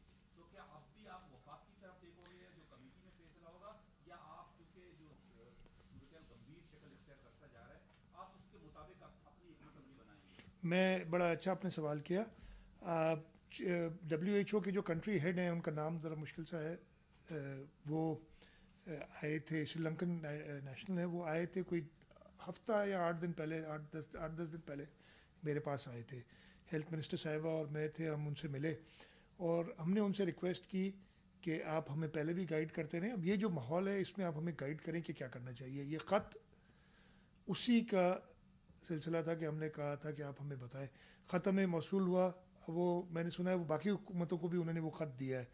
मेरा आज इरादा था और आज अभी भी इरादा है, मैंने पहले से मीटिंग एक सेट की हुई थी, लेकिन हमारी ये मीटिंग जो पहले थी वो बहुत लंबी हो गई, कि हम इन हाउस अपनी एक मीटिंग करके और फ़ैसला, यानी अपना माइंड बनाएं कि इसको कैसे आगे ले जाना है।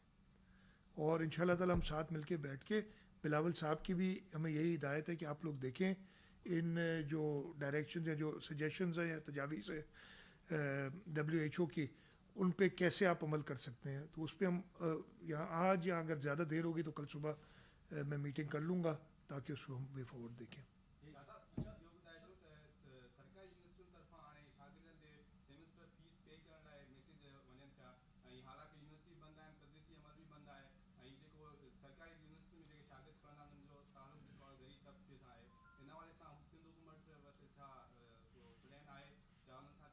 मां चेक करे, मूंखे इन जी पर्सनली ख़बर न आहे, पर मां चेक करे वठंदुसि ऐं जेको हूंदो उन्हनि खे डेफिनेटली फैसिलिटी आपने जैसे कहा कि कंपनी की हुकूमत की तरफ से जो सिंध में कराची में स्पेशली जो प्रोजेक्ट चला रही है वो अपनी जगह पे, लेकिन आप क्या समझते हैं कि फेडरल गवर्नमेंट कितना बजट आपको देगा जिसके हिसाब पर आप बजट बनाएंगे, और आपके बजट जब बजट स्कीम में उसकी परसेंटेज क्या होगी? बजट तो अभी आ जाएगा, 2-3 दिन इंतज़ार कर लें। फेडरल गवर्नमेंट ने इंडिकेट किया है नेक्स्ट ईयर के लिए, अभी तक ये नहीं बताया कि कलेक्ट कितना करेंगे।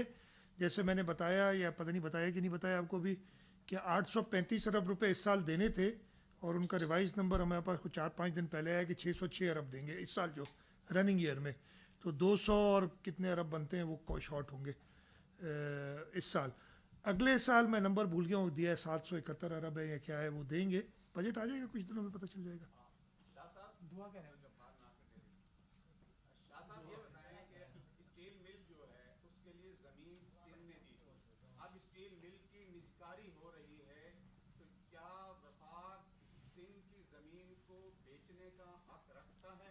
पहला सवाल मेरा ये। दूसरा सवाल ये है कि अभी इत्तला ये मिली है कि नेपरा में जो है ना सिंध की नुमाइंदगी खत्म कर दी गई है, इस संबंध में आप क्या कहेंगे? ये पहले भी सवाल आया था, मैं जवाब देता हूँ। पहला जो स्टील मिल का सवाल है कि कानूनी तौर पे सलाह मशवरे के बगैर, नंबर वन, ये जिस पर्पस के लिए दी गई है ज़मीन, उस पर्पस से अलावा इस्तेमाल नहीं हो सकती, और अगर इस्तेमाल होगी तो सिंध गवर्नमेंट ये ऑटोमेटिकली वापस सिंध गवर्नमेंट की हो जाएगी ज़मीन। हाँ, अगर ये स्टील मिल चलाने के हवाले से ये प्राइवेटाइज होती है तो उस सिलसिले में भी हमारी मशावरत की ज़रूरत होगी फेडरल गवर्नमेंट को। नेपरा का जहाँ तक इशू है कि एक नया कानून इन्होंने पास किया, और वो कानून बड़ा ही कंफ्यूजिंग है, पास नहीं किया अभी तक, गालिबन सेनेट से हो गया है, अभी नेशनल असम्बली जाना है। आई डोंट नो आज नेशनल असम्बली से हो गया तो मुझे नहीं पता, मैंने आज नहीं पता किया, उधर आना था गालिबन जब भी आना है। उन्होंने कहा है, पहले होता ये था कि हर सूबा अपना मेंबर नॉमिनेट करता था, अब भी उन्होंने कानून को चेंज करके किया है कि हर सूबा और फेडरल गवर्नमेंट अपना मेंबर, एक मेंबर दोनों कैसे नॉमिनेट कर सकते हैं। तो वो कानून में ही फ्लॉ है, और मेरे ख्याल है वो दुरुस्त हो जाएगा जब कहें ये नेशनल असम्बली में जब आएगा तो ये चीज़ पॉइंट आउट होगी। सेनेट में आई बिलीव ये रह गई थी, मतलब उसकी वर्डिंग्स ऐसी हैं। अब उन्होंने फ़र्क सिर्फ ये किया कि पहले उन्होंने बता दिया है कि किस किस किस्म के मेंबर हो सकते हैं, यानी फाइनेंस के एक्सपर्ट होगा, कोई टेक्निकल एक्सपर्ट होगा, कोई लीगल एक्सपर्ट होगा, और फिर सूबों को कहा गया है कि वो, मतलब पहले सिंध सूबा लेट से मैं ऐसी फाइनेंस का सिंध सूबे से होगा, लेकिन उसमें लिखा ये गया है, a member specialising in finance to be nominated by Sindh and federal government ना, दो एंटिटीज़ कैसे कर सकती है नॉमिनेट। तो ये वो कानूनी गलत बना हुआ है। Last question. अच्छा, ये एक तो ये बताइएगा कि बोलना पहले भी सवाल हुआ, मैं तो सिर्फ पूछना चाह रहा हूँ कराची के लोगों को, ये कब तक कंप्लीट हो जाएगा केक बोर्ड? और दूसरा, ये हाई रोड 7 दिन के बाद एक बिल्डिंग कोलैप्स होती है और जाने ज़ाहिर होती है, कोई मौसम हिकमत अमली अपनाई जा रही है ताकि ये जितनी भी शहर के अंदर इमारतें हैं जो कि खतरनाक करार दी गई है खुद एस्पेशियल है, कोई ऐसा क्या हिकमत अमली अपनाई जाएगी? देखिए, K4 के पहले सवाल जो आपका था, K4 की रिव्यू, एक स्टीयरिंग कमेटी बनी हुई है, उसकी रिपोर्ट आएगी, फेडरल गवर्नमेंट में भी उसका हिस्सा है, तो हमने साथ मिलकर उसका फैसला करना है, वो टाइट। लेकिन इसके साथ साथ कुछ और पानी के प्रोजेक्ट्स जो कि ऑगमेंट कर सके कराची को वाटर सप्लाई, वो सिंध हुकूमत अंडरटेक कर रही है। हमें ज़रूर थोड़े से फाइनेंशियल कंस्ट्रेंट्स आए हुए हैं जिसकी वजह से हमें तकलीफ़ हो रही है, नहीं तो हमने हब से भी पानी बढ़ाना, और कींझर से जो एडिशनल हम जो पुराना रूट है कि 123 वाला, उसके साथ हम एक्सपेंड कर सकते हैं। उस पर हमारे काम काफ़ी हुआ है, और इंशाल्लाह कोशिश करेंगे उसको जल्दी करें। जहाँ तक बिल्डिंग से ताल्लुक़ है, नासिर शाह साहब ने उस पर मीटिंग भी की है। ऑलरेडी जो इमारतें हैं ऐसी जो डेंजरस हैं, उनका आइडेंटिफाई किया हुआ है, उनको बताया हुआ है। मैंने कल रात को भी बात की थी बिल्डिंग कंट्रोल अथॉरिटी के जो MD हैं, DG हैं, उनसे, और कहा था, उन्होंने मुझे बताया कि जी इतनी इमारतें हमने ऑलरेडी की हैं। मैंने कहा नहीं, इमारतें सिर्फ नहीं, 422, ये सिर्फ इमारतों का कोई फ़ायदा नहीं होगा, इमारतों में कितने लोग रहते हैं वो आपने एस्टिमेट बनाना है, इसलिए कि हमने उनका कोई ऑल्टरनेट अरेंजमेंट करना है। कोई कहना आसान है, इसलिए कितने लोग हमें करने होंगे अकोमोडेट। इस वक्त भी वो या तो किराए देते होंगे या उन्होंने ख़रीदा हुआ होगा। वो ज़मीन डेफिनेटली काफ़ी कीमती होगी जहाँ पे वो है, और वो उन्हीं की है। तो कोई एक स्कीम इन सब के साथ मिलके कि कहीं टेम्प्रेरी इनको हाउस किया जाए, उन बिल्डिंग्स को गिराया जाए और उसी जगह पे एक बेहतर इंजीनियर्ड बिल्डिंग बनाई जाए। ये प्रोसेस नासिर शाह साहब ने शुरू किया है लोकल गवर्नमेंट मिनिस्ट्री के अंडर। और आपकी ये बिल्कुल सही बात है कि जल्द से जल्द हमने, तो मैंने उनसे यही कहा है कि टोटल डेटाबेस बना लें कि कितने लोग इन बिल्डिंग्स में रहते हैं, कितनों को आपने अकोमोडेट करना है। फिर वो प्लान भी एक बनाना पड़ेगा कि अगर इन बिल्डिंग्स को गिरा के और कहीं और उनको शिफ्ट करना है तो कहाँ करना है, उसकी कॉस्ट कैसे बेयर होगी, ये सारी चीज़ें हमने देखनी पड़ेगी। Thank you. Thank you ji.